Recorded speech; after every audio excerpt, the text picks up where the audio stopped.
സ്തോത്രം. ദൈവത്തിന്റെ പൊന്നുനാമം മഹത്വപ്പെടുമാറാകട്ടെ. എന്റെ അനുഭവ സാക്ഷ്യം പറയുന്നതിനും ദൈവത്തിന്റെ വചനവുമായി കടന്നു വരുവാൻ അവസരം ഒരുക്കി തന്ന കർത്താവിനെ നന്ദിയോടെ സ്തുതിക്കുന്നു. സകല മഹത്വം യേശു കർത്താവിനെ അർപ്പിക്കുന്നു. ദൈവത്തിന്റെ പൊന്നുനാമം മഹത്വപ്പെടുമാറാകട്ടെ. ഞാനൊരു ക്രിസ്ത്യാനിയായി CSI പാരമ്പര്യത്തിൽ ജനിച്ച് വളർത്തപ്പെടുവാൻ സ്വർഗത്തിലെ ദൈവം സഹായിച്ചു. എന്റെ കുടുംബത്തിലെ എനിക്ക് പിതാവും മാതാവും 4 സഹോദരങ്ങളുമാണ് ഉണ്ടായിരുന്നത്. അതിൽ എൻ്റെ മാതാവ് മരിച്ചിട്ട് ഇപ്പോൾ 13 വർഷമായി. പിതാവുണ്ട്, 93 വയസ്സുണ്ട്. ദൈവത്തിന്റെ കരുണയാൽ ഏകദേശം 5 വർഷമായി എൻ്റെ കൂടെ തന്നെ എൻ്റെ പിതാവും ഉണ്ട്. പിതാവിന് ഞങ്ങളുടെ കൂടെ കടന്നു വന്ന് CSI പാരമ്പര്യത്തിൽ നിന്ന് കടന്നു വന്നിട്ട് ധ്യാനപ്പെട്ട് ഞങ്ങളുടെ വീട്ടിന്റെ തൊട്ടടുത്ത് തന്നെ പെന്തക്കോസ്ത് ചർച്ച് ദൈവം തന്ന് അവിടെ എല്ലാ ആരാധനയ്ക്കും പങ്കെടുക്കുവാൻ തക്കവണ്ണം സ്വർഗത്തിലെ ദൈവം പിതാവിന് ആരോഗ്യവും ബലവും നൽകുന്നു. സ്തോത്രം. എനിക്ക് 3 സഹോദരങ്ങളാണ് ഉള്ളത്. 3 ആൺമക്കള് വന്നതിന് ശേഷം ഒരു മകളെ കിട്ടണമെന്ന ആഗ്രഹത്തോടുകൂടെ എന്റെ പിതാവ് മാതാവ് ആഗ്രഹിക്കുകയും നേർച്ചകൾ നേരുകയും പ്രാർത്ഥിക്കുകയും ചെയ്ത് ദൈവം 4മതൊരു മകളെ അവർക്ക് ദാനമായി നൽകിയതാണ്. എന്റെ കുടുംബത്തിലെ എല്ലാവരും CSI പാരമ്പര്യത്തിലുള്ള ആൾക്കാരാണ്. എന്നാൽ കുറച്ച് നാളുകൾക്ക് മുന്നേ എന്റെ മാതാവിന് ഈ ജീവനുള്ള ദൈവത്തെ കണ്ടെത്തുവാൻ ഒരു പെന്തക്കോസ്ത് കൂട്ടായ്മയായിട്ട് കടന്നുപോയി യേശുവിന്റെ രക്ഷകനായി അംഗീകരിക്കുന്നതിനും സ്നാനപ്പെട്ട് ആ ദൈവസഭയോട് ചേർന്ന് ദൈവത്തെ ആരാധിപ്പാനും സ്വർഗത്തിലെ ദൈവം അവസരമൊരുക്കി. മാതാവിന്റെ സ്നാനത്തിന്റെ സമയത്ത് എനിക്ക് കടന്നു പോകാനും അത് കാണുവാനും ഒരവസരം ഉണ്ടായി. അവിടെ നിന്നിട്ട് ദൈവദാസൻ പ്രസംഗിക്കുന്ന ഓരോ വചനങ്ങളും ഞാനെപ്പോഴും CSI പൊയ്ക്കൊണ്ടിരിക്കുന്ന അവസ്ഥയാണ്.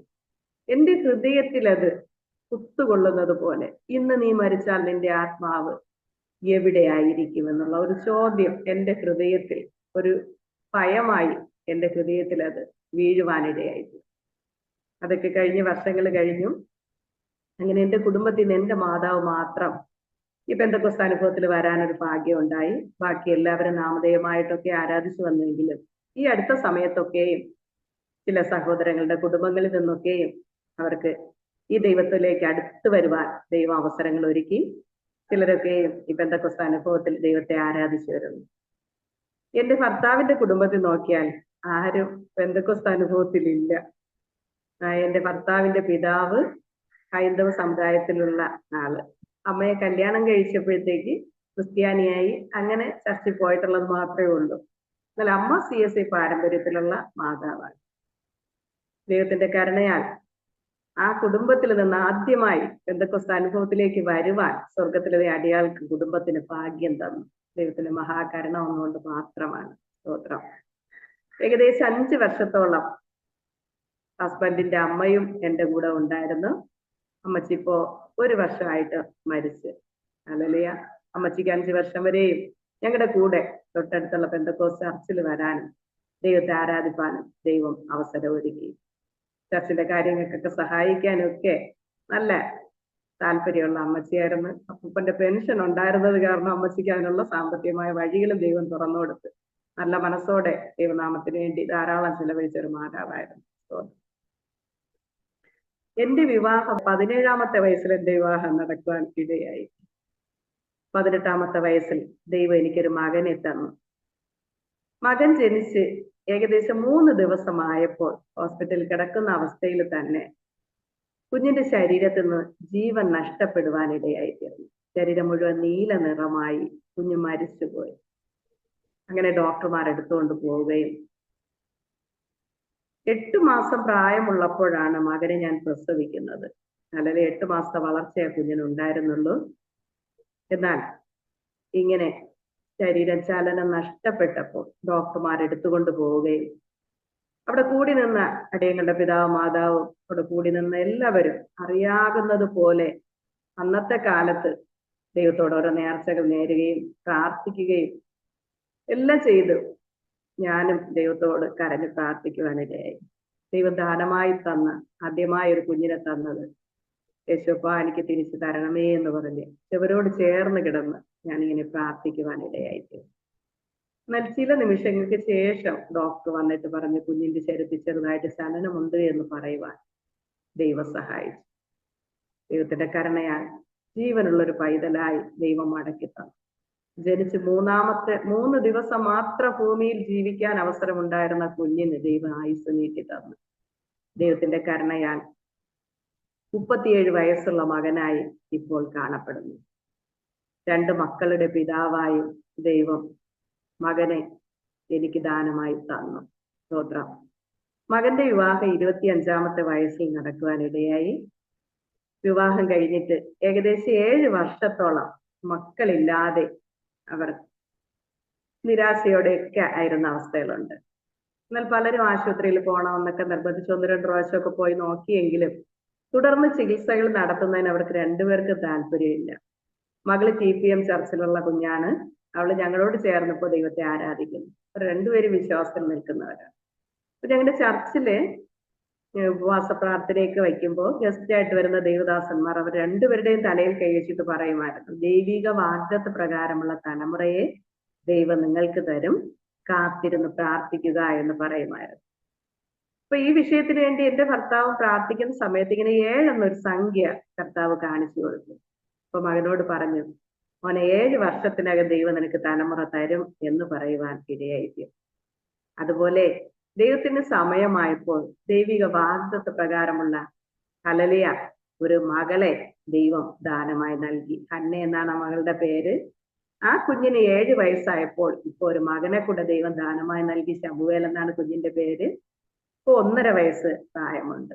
ദൈവത്തിന്റെ കരുണയാൽ അവർ കുടുംബമായി ദൈവത്തെ ആരാധിപ്പാൻ ഇടയായി. ഹല്ലേലൂയ. എന്നെ കേൾക്കുന്ന പ്രിയരെ, തലമുറയില്ലാതെ ഭാരത്തോടെ ആയിരിക്കുന്നു എങ്കിൽ വിശ്വസിച്ചാൽ നീ ദൈവത്തിന്റെ മഹത്വം കാണാം. ഡോക്ടർമാർ അസാധ്യം, തലമുറ കിട്ടുകയില്ല എന്നൊക്കെ വിധി എഴുതുമ്പോൾ നാം വിശ്വസിച്ചുകൊണ്ട് ദൈവത്തോട് പ്രാർത്ഥിക്കുവാൻ മനസ്സുണ്ടെങ്കിൽ അസാധ്യങ്ങളെ സാധ്യമാക്കുന്ന ദൈവം നമുക്കും തലമുറ തന്ന് മാനിക്കുവാൻ ഇടയായി തീരും. എന്റെ മകൻ ഇങ്ങനെ തലമുറ ഇല്ലായിരുന്നു. 7 വർഷം തലമുറ ഇല്ലാത്തത് കാരണം ആ സമയങ്ങളിൽ ഞങ്ങൾ ഓരോരുത്തരുടെ ചോദ്യങ്ങൾക്ക് മുന്നില് ഞങ്ങൾ ഓരോന്നും പറയുവാൻ ബുദ്ധിമുട്ടിയതായ അവസ്ഥ അറിയാവുന്നത് കൊണ്ട് മക്കളില്ലാത്തവർ പ്രാർത്ഥനയ്ക്ക് വേണ്ടി വിളിക്കുമ്പോൾ ധൈര്യമായി അവരെ പറഞ്ഞു കൊടുക്കുവാനും അവരെ ആശ്വസിപ്പിക്കുവാനും, ഹല്ലേലൂയ എന്റെ മകൻ 7 വർഷമായപ്പോൾ തലമുറ തന്നുവെങ്കിൽ നിങ്ങൾക്ക് തരുമെന്ന് പറഞ്ഞ് അവരെ ആശ്വസിപ്പിക്കുവാനും അവർക്ക് വേണ്ടി പ്രാർത്ഥിക്കുവാനും ദൈവം ഇന്ന് സഹായിക്കുന്നത്. ഒരു അനുഭവം പറയുകയാണെങ്കിൽ കുറച്ച് നാളുകൾക്ക് മുൻപ് 15 വർഷമായി വിവാഹം കഴിഞ്ഞിട്ട് തലമുറയില്ലാതിരിക്കുന്ന ഒരു സഹോദരി എന്നെ വിളിക്കുവാനിടയായിരിക്കും. മാനുഷ്യമായി ചിന്തിച്ചാൽ അവർക്ക് തലമുറ കിട്ടാൻ സാധ്യത ഇല്ലാത്ത അവസ്ഥയാണ്. അവരുടെ ഭർത്താവിന് ഏകദേശം 45 വയസ്സുണ്ട്. ക്യാൻസർ ആയിട്ട് ശരീരത്തിന്റെ പല ഭാഗങ്ങളും മുറിച്ച് മാറ്റിയതായ ഒരു വ്യക്തിയായിരുന്നു. എങ്കിൽ ഈ മകൾക്ക് ഒരു തലമുറ വേണം എന്ന് പറഞ്ഞ ആഗ്രഹത്തോടെ കരഞ്ഞുകൊണ്ട് ഫോണിലൂടെ വിളിക്കുവാനിടയായിരിക്കും. എന്നാൽ ആ മകളോട് ഞാൻ പറഞ്ഞു, അവർ CSIയിൽ പോകുന്നു, ഇടയ്ക്കൊക്കെ ഇങ്ങനെ സ്പെഷ്യൽ മീറ്റിങ്ങിനൊക്കെ പോകുന്ന ഒരവസ്ഥയാണ്. പൂർണ്ണമായി ഇതിലോട്ടായിട്ടില്ല എങ്കിലും ഞാൻ അവളോട് പറയുവാനിടയായി, ഇനിയുള്ള നാളിൽ പൂർണ്ണമായി യേശുവിനെ മാത്രം ആത്മാവിന് സത്യത്തിൽ ആരാധിക്കുന്ന ഒരു കൂട്ടായ്മയിൽ കടന്നുപോയി ആരാധിച്ചാൽ ദൈവം നിനക്ക് തലമുറ തരുമെന്ന് പറഞ്ഞ് 1 ഗ്ലാസ് വെള്ളം എടുക്കുവാനും അത് യേശുവിന്റെ രക്തം പറഞ്ഞ് നമുക്ക് പ്രാർത്ഥിച്ചു കുടിക്കാമെന്ന് പറയുവാനിടയായി. ആ സമയത്ത് ആ മകൾ വിശ്വാസത്തോടു കൂടെ അവൾ പോയി വെള്ളം എടുത്തിട്ട് വന്നു. യേശുവിന്റെ രക്തം പറഞ്ഞ് പ്രാർത്ഥിച്ചു കൊണ്ടിരിക്കുമ്പോൾ തന്നെ ആ മകളിലുള്ള പൈശാചി ശക്തി വെളിപ്പെട്ട് വരുവാൻ ആ ഫോണിലൂടെ എനിക്ക് കേൾക്കാൻ കഴിഞ്ഞത് അത് അലറി വിളിക്കുകയും ഞാൻ തന്നെയാണ് അവൾക്ക് മക്കളെ കൊടുക്കാത്തത് എന്ന് പറഞ്ഞ് ഹല്ലേലൂയ അങ്ങനെ അലറി വിളിക്കുന്ന ഒരു അവസ്ഥയുണ്ടായി. എന്നാൽ യേശുവിന്റെ രക്തത്താലും വചനത്താലും അവളെ മുദ്രയിടണമേ എന്ന് പറഞ്ഞ് പ്രാർത്ഥിച്ചപ്പോൾ ഹല്ലേലൂയ കുറച്ച് സമയം കഴിഞ്ഞപ്പോൾ എനിക്ക് നിൽക്കാൻ പറ്റുന്നില്ലേ, സ്വർഗീയ തീ ഇറങ്ങുന്നേ എന്ന് പറഞ്ഞ് ആ പൈശാചി ശക്തി ഞാൻ വിട്ടുപോകുന്നേ എന്ന് പറഞ്ഞ് വിട്ടുമാറുന്നത് ആ സൗണ്ട് കേൾക്കുവാനിടയായിരുന്നു. എന്നാൽ അത് കഴിഞ്ഞിട്ട് യേശുവിന്റെ രക്തം പറഞ്ഞ വെള്ളം കുടിക്കാനായിട്ട് പറയുകയും വെള്ളം കുടിച്ച് കുറച്ച് സമയം കഴിഞ്ഞപ്പോൾ ആ മകൾ ഉള്ളിനകത്തുനിന്ന് എന്തോ സാധനങ്ങൾ ശബ്ദിച്ചു പോയി എന്ന് പറയുവാനിടയായിത്തീർന്നു. പിശാച് അവകാശം പറയുന്ന എന്തോ സാധനങ്ങൾ അവരുടെ ഉള്ളിനകത്ത് ഉണ്ടായിരുന്നു എന്നുള്ളത് മനസ്സിലാക്കുവാൻ കഴിഞ്ഞു. ദൈവത്തിന്റെ കരുണയാൽ അത് കഴിഞ്ഞ് ഏകദേശം ഒരു 3 മാസമായപ്പോൾ ആ മകൾ ഗർഭിണിയാണെന്ന് അറിയുകയും ഇപ്പോൾ 2.5 വയസ്സുള്ള ഒരു ആൺകുഞ്ഞ് അവൾക്കുണ്ട് എന്നറിയുവാൻ ഇടയായിട്ട്. സകല മഹത്വവും എന്റെ യേശു കർത്താവിന് മാത്രമേ ഉള്ളൂ. നാം ഏത് അവസ്ഥയിലൂടെ കടന്നു പോകുന്നുവോ അതേ അവസ്ഥയിലുള്ള മറ്റുള്ളവർക്ക് വേണ്ടി പ്രാർത്ഥിക്കുന്നതിന് വേണ്ടി ദൈവം നമ്മെ ഒരുക്കിയെടുക്കുന്നതാണെന്ന് എന്റെ ഓരോ അനുഭവത്തിലൂടെയും കർത്താവ് എന്നെ പഠിപ്പിക്കുകയായിരുന്നു. ആമേൻ, സ്തോത്രം. എന്റെ മകനെ പ്രസവിച്ച് 4 വയസ്സ് കഴിഞ്ഞപ്പോൾ ദൈവം എനിക്കൊരു മകളെ ഗർഭിണിയാവാനിടയായി. ആദ്യത്തെ കുഞ്ഞിനെ 8-ാം മാസത്തിൽ പ്രസവിച്ചത് കാരണം യൂട്രസ് കട്ടി കുറവായത് കൊണ്ടാണ് എന്ന് പറഞ്ഞ് 2ാമത്തെ കുഞ്ഞ് ഗർഭിണിയായപ്പോൾ മുതൽ ബെഡ് റെസ്റ്റ് ആയിട്ട് കിടക്കുകയായിരുന്നു. എന്നാൽ 7 മാസമായപ്പോൾ സുഖമില്ലാതാവുകയും തിരുവനന്തപുരം തൈക്കാട് ഹോസ്പിറ്റലിൽ കൊണ്ടുപോയി എന്നെ അഡ്മിറ്റ് ചെയ്യുകയും കട്ടിലിന്റെ ഒരു ഭാഗം ചുടുകട്ട വെച്ച് ഉയർത്തി ഇങ്ങനെ തലകീഴായി കിടത്തിയിരുന്ന അവസ്ഥയായിരുന്നു. 3 മാസം വരെ ആശുപത്രിയിൽ ഒരേ കണക്കിന് കിടക്കുന്ന അവസ്ഥയായിരുന്നു. എന്നാൽ അതിനിടയ്ക്ക് പലപ്പോഴും വയറുവേദനയും അസ്വസ്ഥതയും വന്ന് കുഞ്ഞ് പുറത്തു വരുമെന്നുള്ള രീതിക്ക് പല സമയങ്ങളിൽ ലേബർ റൂമിൽ എന്നെ കൊണ്ടുപോയിട്ടുണ്ട്. എന്നാൽ ഈ സമയങ്ങളിലൊക്കെയും ദൈവം തന്റെ ദൂതന്മാരെ അയക്കുന്നു എന്ന് പറഞ്ഞതുപോലെ എന്റെ അനുഭവത്തിൽ ഒരു ദൈവദാസനെ, ഒരു ദൂതനെ പോലെ എല്ലാ ദിവസവും വൈകിട്ട് 4 മണിയാവുമ്പോൾ ആ ദൈവദാസൻ കടന്നു വന്ന് എനിക്ക് വേണ്ടി പ്രാർത്ഥിക്കുമായിരുന്നു. അപ്പൊ കുഞ്ഞ് കിട്ടാൻ സാധ്യതയില്ല എന്ന് എല്ലാ വ്യക്തികളും ഡോക്ടർമാരും പറയുമ്പോഴും ഈ ദൈവദാസൻ വന്നിട്ട് എന്നെ ധൈര്യപ്പെടുത്തുമായിരുന്നു. ഈ കുഞ്ഞിനെ നിനക്ക് ദൈവം തരും, നീ വിശ്വസിക്കുക, യേശുവിന്റെ രക്തം പറഞ്ഞ് പ്രാർത്ഥിച്ചുകൊണ്ട് നീ കിടക്കുക, ഈ കുഞ്ഞിനൊരു ദോഷവും വരാതെ വണ്ണം യേശു അപ്പൊ നിനക്ക് തരും എന്ന് പറഞ്ഞ് എല്ലാ ദിവസവും വന്ന് എനിക്ക് വേണ്ടി പ്രാർത്ഥിക്കുമായിരുന്നു. സ്തോത്രം. ദൈവത്തിന്റെ കരുണയാൽ പൂർണ്ണ വളർച്ച എത്തുന്നത് വരെയും ഒരു ദോഷവും കുഞ്ഞിന് വരാതെ 9 മാസം 9 ദിവസവും വരെ ഹല്ലേലൂയ ആ കുഞ്ഞിനെ കർത്താവ് സൂക്ഷിച്ച് ഒരു കേടുപാടുമില്ലാത്ത, ഒരു ഊനവുമില്ലാത്ത ഒരു പൈതലിനെ, ഒരു മകളെ ദൈവം ദാനമായി നൽകി. എത്രയോ കുഞ്ഞുങ്ങൾ അല്ലെങ്കിൽ എത്രയോ മാതാക്കൾക്ക് ഗർഭിണിയായിരിക്കുമ്പോഴും കുഞ്ഞ് ജനിക്കുമ്പോഴും ഒക്കെ നഷ്ടപ്പെടുന്ന അവസ്ഥയില് പിശാച് പലപ്പോഴും ആ കുഞ്ഞിനെ നഷ്ടപ്പെടുത്തുവാനായി ശ്രമിച്ചെങ്കിലും യേശുവിന്റെ രക്തത്താൽ യേശുപ്പം മുദ്രയിട്ട് കാത്തത് കൊണ്ട് കുഞ്ഞിനൊരു ദോഷം വരാതെ ദൈവം കാത്തു. ആ മകൾക്ക് 21 വയസ്സുള്ളപ്പോൾ അവളുടെ വിവാഹം നടക്കുവാൻ ഇടയായി തീർന്നു. എറണാകുളത്തിന്റെ ഭാഗത്താണ് മരുമകന്റെ വീട്, അവിടെയാണ് അവരുടെ താമസം. അവൾക്ക് ദൈവം 2 ആൺമക്കളെ ദാനമായി നൽകി. മൂത്ത മകന്റെ പേര് അൽവിൻ എന്ന്. ആ കുഞ്ഞിന് 8-ാം ക്ലാസ്സിൽ ഇനി അടുത്ത് 8ലേക്ക് ആവുന്നു. ഇളയ കുഞ്ഞിന്റെ പേര് ഏബൽ എന്നാണ്. ആ കുഞ്ഞ് ഇനി 1-ാം ക്ലാസ്സിൽ പഠിക്കുന്നു. ഹല്ലേലൂയ. ദൈവത്തിന്റെ പൊന്നുനാമം മഹത്വപ്പെടുമാറാകട്ടെ. എന്റെ കുടുംബത്തിലേക്ക് ഒന്നുകൂടെ വരികയാണെങ്കിൽ, എന്റെ വിവാഹം കഴിഞ്ഞ് എന്റെ മകനെയൊക്കെ പ്രസവിച്ച് കുറച്ചുനാൾ കഴിഞ്ഞപ്പോൾ എന്റെ ഹസ്ബൻഡ് ഭാഗികമായി ഇപ്പോ ഒരു ദൈവദാസനായിട്ടിരിക്കുന്നു. എന്നാൽ അന്നത്തെ കാലത്ത് സ്വന്തമായി പ്രിന്റിംഗ് പ്രസ് കാട്ടാക്കടയിൽ റോസ് പ്രസ് നടത്തുന്നത് എന്റെ ഹസ്ബൻഡാണ്. കാട്ടാക്കടയ്ക്ക് അടുത്ത് കിള്ളി എന്ന് പറയുന്ന സ്ഥലത്ത് മിനി എസ്റ്റേറ്റിലും മുരളിയ ഡയറി ഫാമിന്റെ ഫ്രണ്ടിലും 2 സ്ഥാപനം നടത്തുന്നത് റോസ് ഫ്ലെക്സ് ആൻഡ് ഡിജിറ്റല്, അത് നടത്തുന്നത് എന്റെ മകനാണ്. അപ്പൊ കുടുംബത്തിലെ എല്ലാവരും പ്രിന്റിംഗ് പ്രസ്സുമായിട്ട് ബന്ധപ്പെട്ട് മകളും പ്രസിന്റെ കമ്പ്യൂട്ടർ വർക്ക് ചെയ്യുന്നുണ്ട്.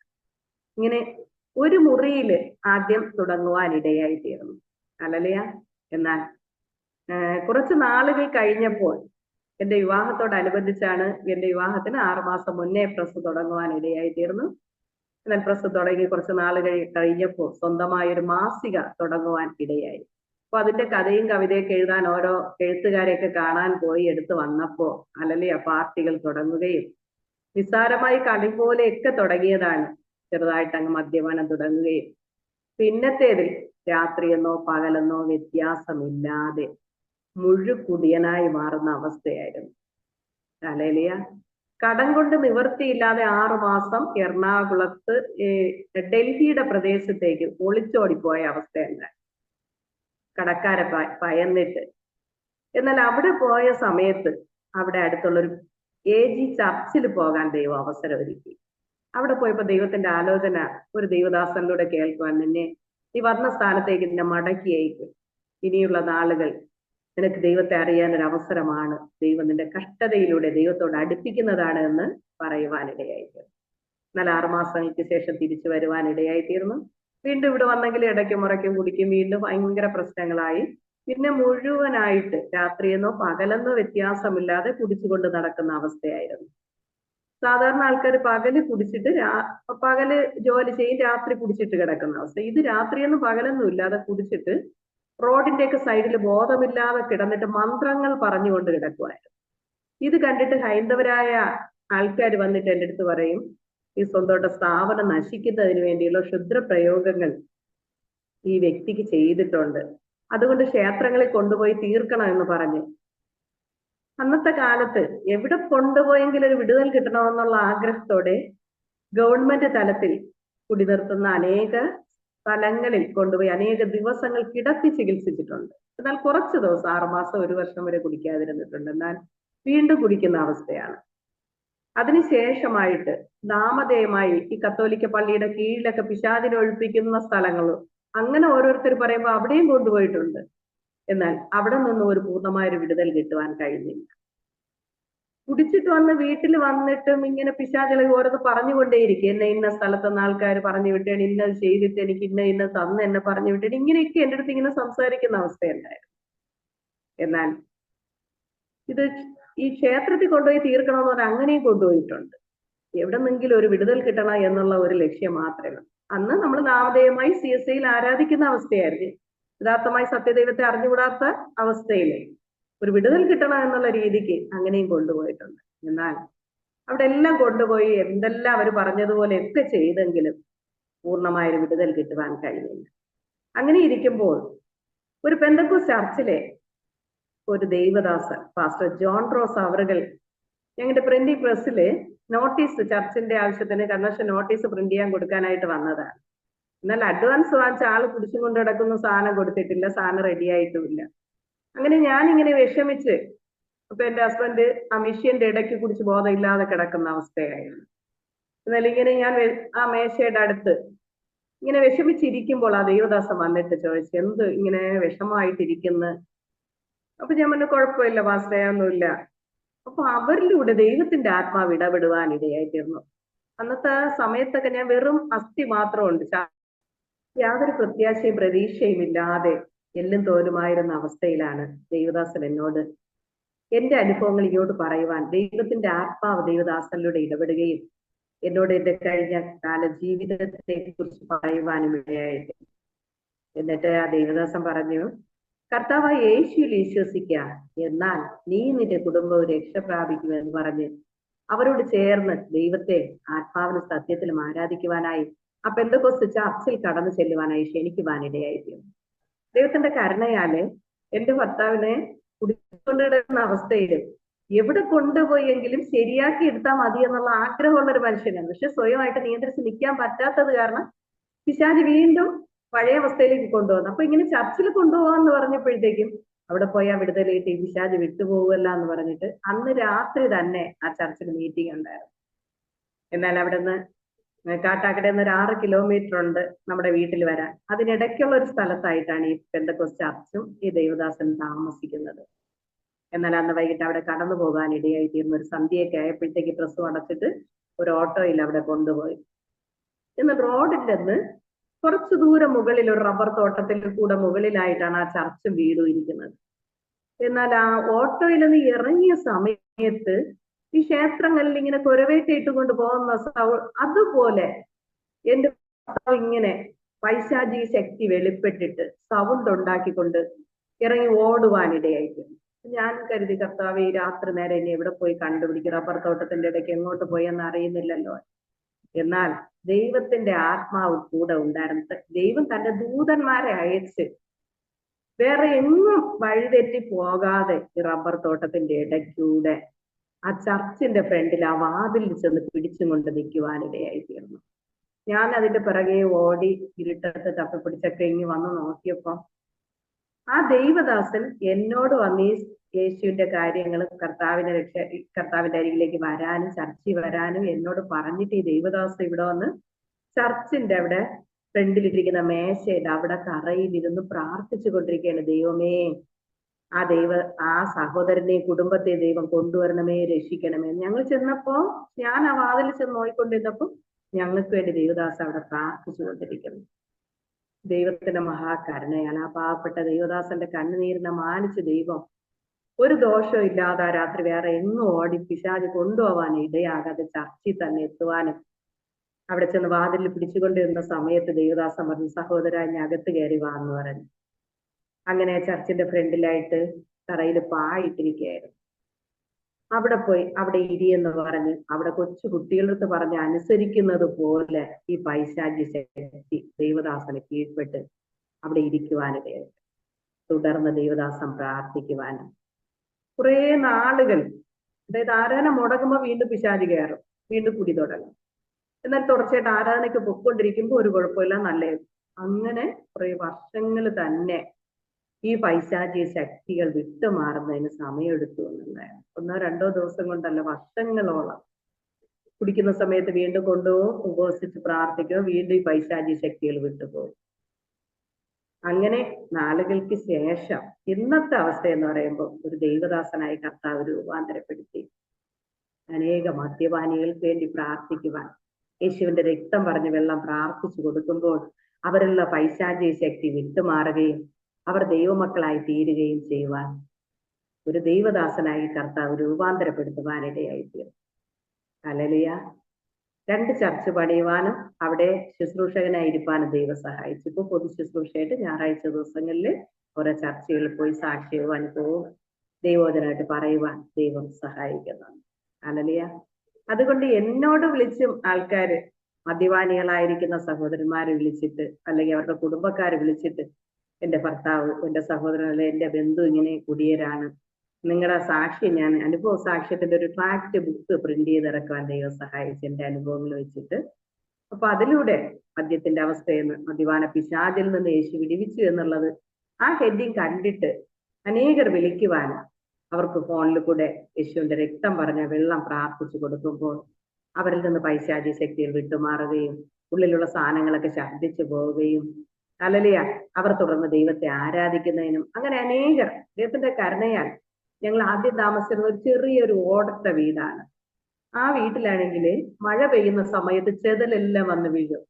അപ്പൊ ഭർത്താവ് കുടിച്ചു കൊണ്ട് കിടക്കുന്ന, വീട്ടിലെ കാര്യങ്ങളൊന്നും നോക്കാൻ പറ്റുന്നില്ല, കടമായിട്ട് അങ്ങനെ വളരെയധികം കഷ്ടതയുടെ അവസ്ഥയിലൂടെ 2 കുഞ്ഞു മക്കള്. എന്നാൽ ദൈവത്തിന്റെ കരുണയാൽ എന്റെ ഭർത്താവ് ഇങ്ങനെ സ്നാനമെടുത്ത് ആ ചർച്ചിലെ പാസ്റ്റർ പിന്നെ കൂടെ കൊണ്ട് നടക്കുമായിരുന്നു. ദൈവത്തിന്റെ ഒരു പദ്ധതിയായിരിക്കാം ആ ദേവദാസന്, ആ പാവപ്പെട്ട ദേവദാസന് മനസ്സ് കൊടുക്കും ഇവരെ കൂടെ കൊണ്ടു നടന്ന് ഓരോ ചർച്ചകളിൽ കൊണ്ടുപോവുകയും സാക്ഷ്യം പറയുകയും വചനം പറയുവാനും ഒക്കെ ഇങ്ങനെ കൊണ്ട് നടന്ന് പിന്നത്തേതിൽ ആത്മീയമായിട്ടൊരു വർദ്ധന. ഇപ്പൊ നമ്മുടെ വീട്ടിലന്ന് ആ ചർച്ചിൽ പോകണമെന്നുണ്ടെങ്കിൽ ഓട്ടോ പിടിച്ച്, അന്നൊന്നും നമുക്ക് സ്വന്തമായിട്ടൊന്നും വണ്ടിയില്ല. ദൈവത്തിന്റെ കരുണയാൽ ഇന്ന് 2 മക്കൾക്കും ദൈവം 2 കാറ് തന്നിട്ടുണ്ട്, ഹസ്ബൻഡിന് 2 വീലർ, ഇങ്ങനെയൊക്കെ ദൈവം തന്നെന്ന് നമ്മളെ മാനിച്ച്. അന്നത്തെ അവസ്ഥയിൽ ഓട്ടോ പിടിച്ചും ബസ്സിൽ കുഞ്ഞു കുട്ടികളെയും കൊണ്ട് നടന്നും ഒക്കെ ശരിക്കും ബുദ്ധിമുട്ടിയാണ് ഞങ്ങൾ ആരാധനയ്ക്ക് പോയിക്കൊണ്ടിരുന്നത്. എന്നാൽ ആ സമയത്ത് ഞാൻ ആരാധനയ്ക്ക് പോകുമ്പോഴും അറിയത്തക്ക ഏതെങ്കിലും 1-2 പേരെങ്കിലും കൂടെ കൊണ്ടുപോകും. എന്റെ ഭർത്താവ് കുടിച്ചുകൊണ്ട് കിടക്കുന്ന അവസ്ഥയിലും ഇവരെ ഏതെങ്കിലും ചർച്ചയിൽ കൊണ്ടുപോകണമെങ്കിൽ അപ്പോഴും ഏതെങ്കിലും 1-2 കുടിയന്മാരെ കൂടെയെങ്കിലും ആട്ടയിൽ കയറ്റിക്കൊണ്ടുപോകും, അവരെ രക്ഷപ്പെടുത്തണം എന്നുള്ളൊരു മനസ്സ് അന്ന് ദൈവം തന്നിരുന്നു. ആ ദൈവത്തിന്റെ പദ്ധതികൾ ചിന്തിച്ചാല് എത്ര എന്ന് പറഞ്ഞാലും മതിയാകുകയില്ല. ദൈവം ഓരോ മനുഷ്യന് ഓരോതിലൂടെ കടത്തി വിട്ടിട്ട്, അപ്പൊ ഇതേ അവസ്ഥയിലൂടെ പോകുന്നവരുടെ കാര്യങ്ങൾ പറയുമ്പോൾ നമുക്കറിയാം, നമ്മളത് അനുഭവിച്ചതുകൊണ്ട്. അപ്പൊ അന്നും ഇതുപോലെ പലരെയും കൊണ്ടുപോയി പല ചർച്ചകളിലും കൊണ്ട് എങ്ങനെയെങ്കിലും രക്ഷപ്പെടുത്തണം, അവർക്ക് സമാധാനമുള്ള ജീവിതം ഉണ്ടാവണം എന്ന ലക്ഷ്യത്തോടെ അവർ യേശുവിന്റെ രക്ഷനെ അംഗീകരിക്കണം, അവർ നിത്യജീവൻ എന്നോടൊപ്പം കാണണം, ഇങ്ങനത്തെ ആഗ്രഹത്തോടെ അന്നേ മുതൽ ദൈവം എനിക്ക് അങ്ങനെ ഒരു കൃപ കർത്താവ് തന്നിരുന്നു. ഹല്ലേലൂയ. അങ്ങനെ ദൈവത്തിന്റെ കരുണയാൽ ഇത്രയും ദൂരം ആരാധനയ്ക്ക് പോകുന്നതുകൊണ്ട് ആ ദേവദാസൻ വന്നിട്ട് പറഞ്ഞ്, 1 വർഷം വരെ ഞങ്ങൾ പിന്നെ അവിടെ തന്നെ പോയി. എന്റെ ഹസ്ബൻഡ് ആ ചർച്ചയിൽ നിന്ന് സ്നാനപ്പെടുവാൻ ഇടയായി തീർന്നു. എന്റെ 2 മക്കള്, മോൻ 10ാം ക്ലാസ്സിലും മോൾ 8ാം ക്ലാസ്സിലും പഠിക്കുമ്പോഴേ അവിടുത്തെ ചർച്ചിലെ പാസ്റ്റർ 2 മക്കൾ ഇതേ പ്രായത്തില്, ഒരു മോനും ഒരു മോളും ഉണ്ടായിരുന്നു. ഈ 4 കുഞ്ഞുങ്ങളെയും കൂടെ ഒരുമിച്ച് സ്നാനപ്പെടുത്തുവാൻ ഇടയായി തീർന്നു. സ്നാനപ്പെട്ട് അന്ന് അവിടെ ഒരു ചെറിയൊരു ഷീറ്റ് ഇട്ട ഒരു ചർച്ചാണ്. താഴെ നിന്ന് കുഞ്ഞുങ്ങൾ ആരാധിക്കുമ്പോൾ ഈ ഷീറ്റിന്റെ അത്രയും പൊക്കത്തിൽ ഇങ്ങനെ ചാടി ആരാധിക്കും. അത് കണ്ട് ഞങ്ങളൊക്കെ കൊതിയോടെ നോക്കിയിരിക്കുക, കർത്താവേ ഈ കുഞ്ഞുങ്ങൾ ആരാധിക്കുന്നത് പോലെ ഞങ്ങൾക്കും ആരാധിപ്പാനുള്ള അഭിഷേകത്തിന്റെ ശക്തി ഞങ്ങൾക്ക് തരണമേ എന്ന് പറഞ്ഞ് അങ്ങനെ ഞങ്ങൾ നോക്കിയിരുന്നിട്ടുണ്ട്. എന്നാൽ അത് കഴിഞ്ഞ് ഇപ്പൊ ഇത്രയും ബുദ്ധിമുട്ടി ആ ചർച്ചയിൽ പോകുന്നതുകൊണ്ട് ആ ചർച്ചിലെ ദേവദാസൻ പറഞ്ഞു, ഇനി നിങ്ങൾ ഇത്രയും ദൂരം വരണ്ട, അപ്പൊ ഇവിടുന്ന് കുറച്ച് ആൾക്കാരെയും കൂടെ കൊണ്ടുപോകുന്നുണ്ട്, ഓട്ടോയിലായാലും തല്ലി ഇടിച്ച് ഞെരുക്കിയെങ്കിലും ഒക്കെ രണ്ടു മൂന്നോരൊക്കെ കൊണ്ടുപോകുന്നുണ്ട്. അപ്പൊ ആ ദേവദാസൻ പറഞ്ഞ് കൊണ്ടുവരുന്ന ആൾക്കാര് നിങ്ങളുടെ വീട്ടിലുള്ളവരും കൂടെ ചേർന്ന് നിങ്ങളുടെ വീട്ടിൽ വെച്ച് ആരാധന നമുക്ക് തുടങ്ങാം. അങ്ങനെ തുടങ്ങി, ഇടയ്ക്കുള്ള മീറ്റിംഗ് തുടങ്ങി. അപ്പൊ ഈ ഓടിട്ട വീടിന്റെ ഫ്രണ്ടിലെ വരാന്തയിലാണ് തുടങ്ങിയത്. ആദ്യം ഞങ്ങളുടെ വീട്ടിലെ 4 പേരും പിന്നെ അടുത്തുള്ള 2 പേര്, ഒരു പ്രായമുള്ള ഒരു അപ്പച്ചനും ഒരു പ്രായമുള്ള ഒരു അമ്മച്ചിയും, 2 വീട്ടിലുള്ള 2 പേര്. അവർക്ക് 2 പേർക്കും വീട്ടിൽ ആരും ഇല്ല. അപ്പൊ അവരെ ഞാനിങ്ങനെ സ്നേഹത്തോടെ അണച്ചു പറക്കി ആഹാരമൊക്കെ കൊടുത്ത് എങ്ങനെയെങ്കിലും അവരെ ദൈവത്തിലോട്ട് കൊണ്ടുവരണമെന്നുള്ള ആ ആഗ്രഹത്തോടെ അങ്ങനെ ആരാധന തുടങ്ങാനിടയായി. അങ്ങനെ 1 വർഷം ഞങ്ങളുടെ വീട്ടിൽ വെച്ച് ആരാധന നടത്തി. ആദ്യമായിട്ട് ആരാധന തുടങ്ങി, പിന്നത്തേത് ഞായറാഴ്ച തുടങ്ങി. പിന്നെ അത് നിറയെ ആൾക്കാരാവാൻ ദൈവം സഹായിച്ചു.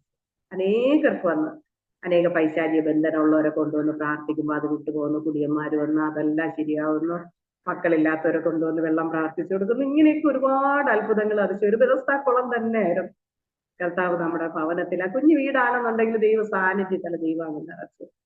അങ്ങനെ ഇരിക്കെ വന്ന ദൈവദാസന് ഞങ്ങളുമായിട്ട് ഒരുമിച്ച് പ്രാർത്ഥിക്കുവാനിടയായിട്ട് ദൈവമേ, ഞങ്ങൾക്കൊരു വീടിനടുത്തായിട്ട് തന്നെ ഒരു ആലയം തന്നാല് ഈ ദേശത്തില് അടുത്തൊന്നും വേറെ പെന്തക്കോസ്റ്റ് ചർച്ച് ഇല്ല. ഒരു ലൂതറൻ ചർച്ച് കുറച്ചു ദൂരം മാറിയുണ്ട്. അപ്പൊ ഞങ്ങൾക്ക് ഒരു ആരാധനയ്ക്ക് ഒരു സ്ഥലം തന്നാല് ഇവരെല്ലാം കൂട്ടി ആരാധിക്കാൻ ഒരു അവസരമാവുമല്ലോ കർത്താവേ എന്ന് പറഞ്ഞാൽ അങ്ങനെ ഞങ്ങൾ എല്ലാവരും പ്രാർത്ഥിക്കാനിടയായി. ദൈവത്തിന്റെ കരുണയാൽ ഇന്ന് ഞങ്ങൾ താമസിക്കുന്നത് ചർച്ചിന്റെ തൊട്ട് പിറകിലായിട്ട് താഴെ ഒരു നിലയും മേളിലൊരു പ്രയർ ടവറുമാണ്. അവിടെ ഇരുന്നാണ് ഞാൻ ഈ സാക്ഷ്യം പറയുന്നത്. അപ്പൊ അതിന്റെ അടുത്തായിട്ട് തന്നെ ഞങ്ങളുടെ വീടിന്റെ മതിൽ കഴിഞ്ഞാൽ തൊട്ടടുത്ത് ഒരു 15 സെന്റ് സ്ഥലവും ഒരു ചെറിയൊരു ഷീറ്റിട്ട വീടും കിട്ടാൻ. അവിടെ ഒരു അമ്മച്ചി മാത്രമേ ഉള്ളായിരുന്നു. അവര് കത്തോലിക്കയിലുള്ളവരാണ്. അപ്പൊ അമ്മച്ചി സുഖമെല്ലാം നടക്കുമ്പോ ഞാൻ എന്ത് ചെയ്യും, അപ്പൊ ഞങ്ങളുടെ വീട്ടിൽ ഈ ഒരു വർഷം ആരാധന നടക്കാൻ സമയത്ത് ഇവരെ കൂടെ അങ്ങോട്ട് കൊണ്ടുപോകാൻ വേണ്ടി, അപ്പൊ ഷുഗർ ഉള്ളത് കൊണ്ട് ഗോതമ്പ് ദോശയും പഞ്ചസാരയിടത്തെ തേയിലേക്ക് ഇട്ടുകൊണ്ട് കൊടുത്ത് എങ്ങനെയെങ്കിലും അവരാണത്ത് ദൈവസേനയെ കൊണ്ടുവരാനായിട്ട് ഞാൻ നല്ലപോലെ ശ്രമിച്ചിട്ടുണ്ട്. അപ്പൊ 1-2 ദിവസമൊക്കെ ആരാധനയ്ക്ക് വന്നിട്ടുണ്ട്. വന്നു കഴിഞ്ഞപ്പം കത്തോലിക്ക പള്ളിയിൽ അച്ഛനും കന്യാസ്ത്രീയൊക്കെ വന്ന് അവരെ വഴക്ക് പറഞ്ഞ് ഇനി ഇങ്ങനെ പെന്തക്കോസ്ത് ആരാധനയ്ക്ക് പോകരുത് എന്ന് പറഞ്ഞ് വിലക്കിയത് കാരണം അമ്മച്ചി വന്നില്ല. പിന്നെ അങ്ങനെ കുറച്ച് ദിവസം കഴിഞ്ഞപ്പോൾ അവർ കല്യാണം ഒന്നും കഴിഞ്ഞിട്ടില്ല, മക്കളൊന്നുമില്ല, ഒറ്റയ്ക്ക് താമസിക്കുന്നേ. അവര് മരിക്കുവാനിടയായിട്ട്. അപ്പൊ ആ വീട്ടിന്റെ ഒരു സൈഡിലായിട്ടാണ് അടക്കിയത്. അപ്പൊ ഈ 15 സെന്റ് സ്ഥലം അവരുടെ ബന്ധുക്കൾ വിൽക്കാനായിട്ട് ശ്രമിച്ചപ്പോ ഈ കല്ലറ കിടക്കുന്നത് കാരണം വിൽക്കാൻ പറ്റൂല. ദൈവം നമുക്ക് വേണ്ടി കരുതുന്ന വിധങ്ങൾ ഏതൊക്കെയെന്ന് നമുക്ക് പറയാൻ പറ്റാത്ത വിധത്തിലാണ്. ദൈവത്തെ കരുണയാല് കൊടുക്കണം. ഈ 15 സെന്റ് സ്ഥലം ആ വീടുമായിട്ട് ഞങ്ങൾക്ക് വാങ്ങിക്കാൻ ദൈവം അവസരം ഒരുക്കി തന്ന് ഒരു ചിട്ടി കിട്ടി. അങ്ങനെ അത് വാങ്ങിക്കുകയും അതിന്റെ അകത്ത റൂമിന്റെ ചുവരുകളൊക്കെ എടുത്തിട്ട് ഒറ്റ ഹാളായിട്ട് കുറച്ചു നാൾ അവിടെ ആരാധന നടത്തുവാൻ ദൈവം സഹായിച്ചു.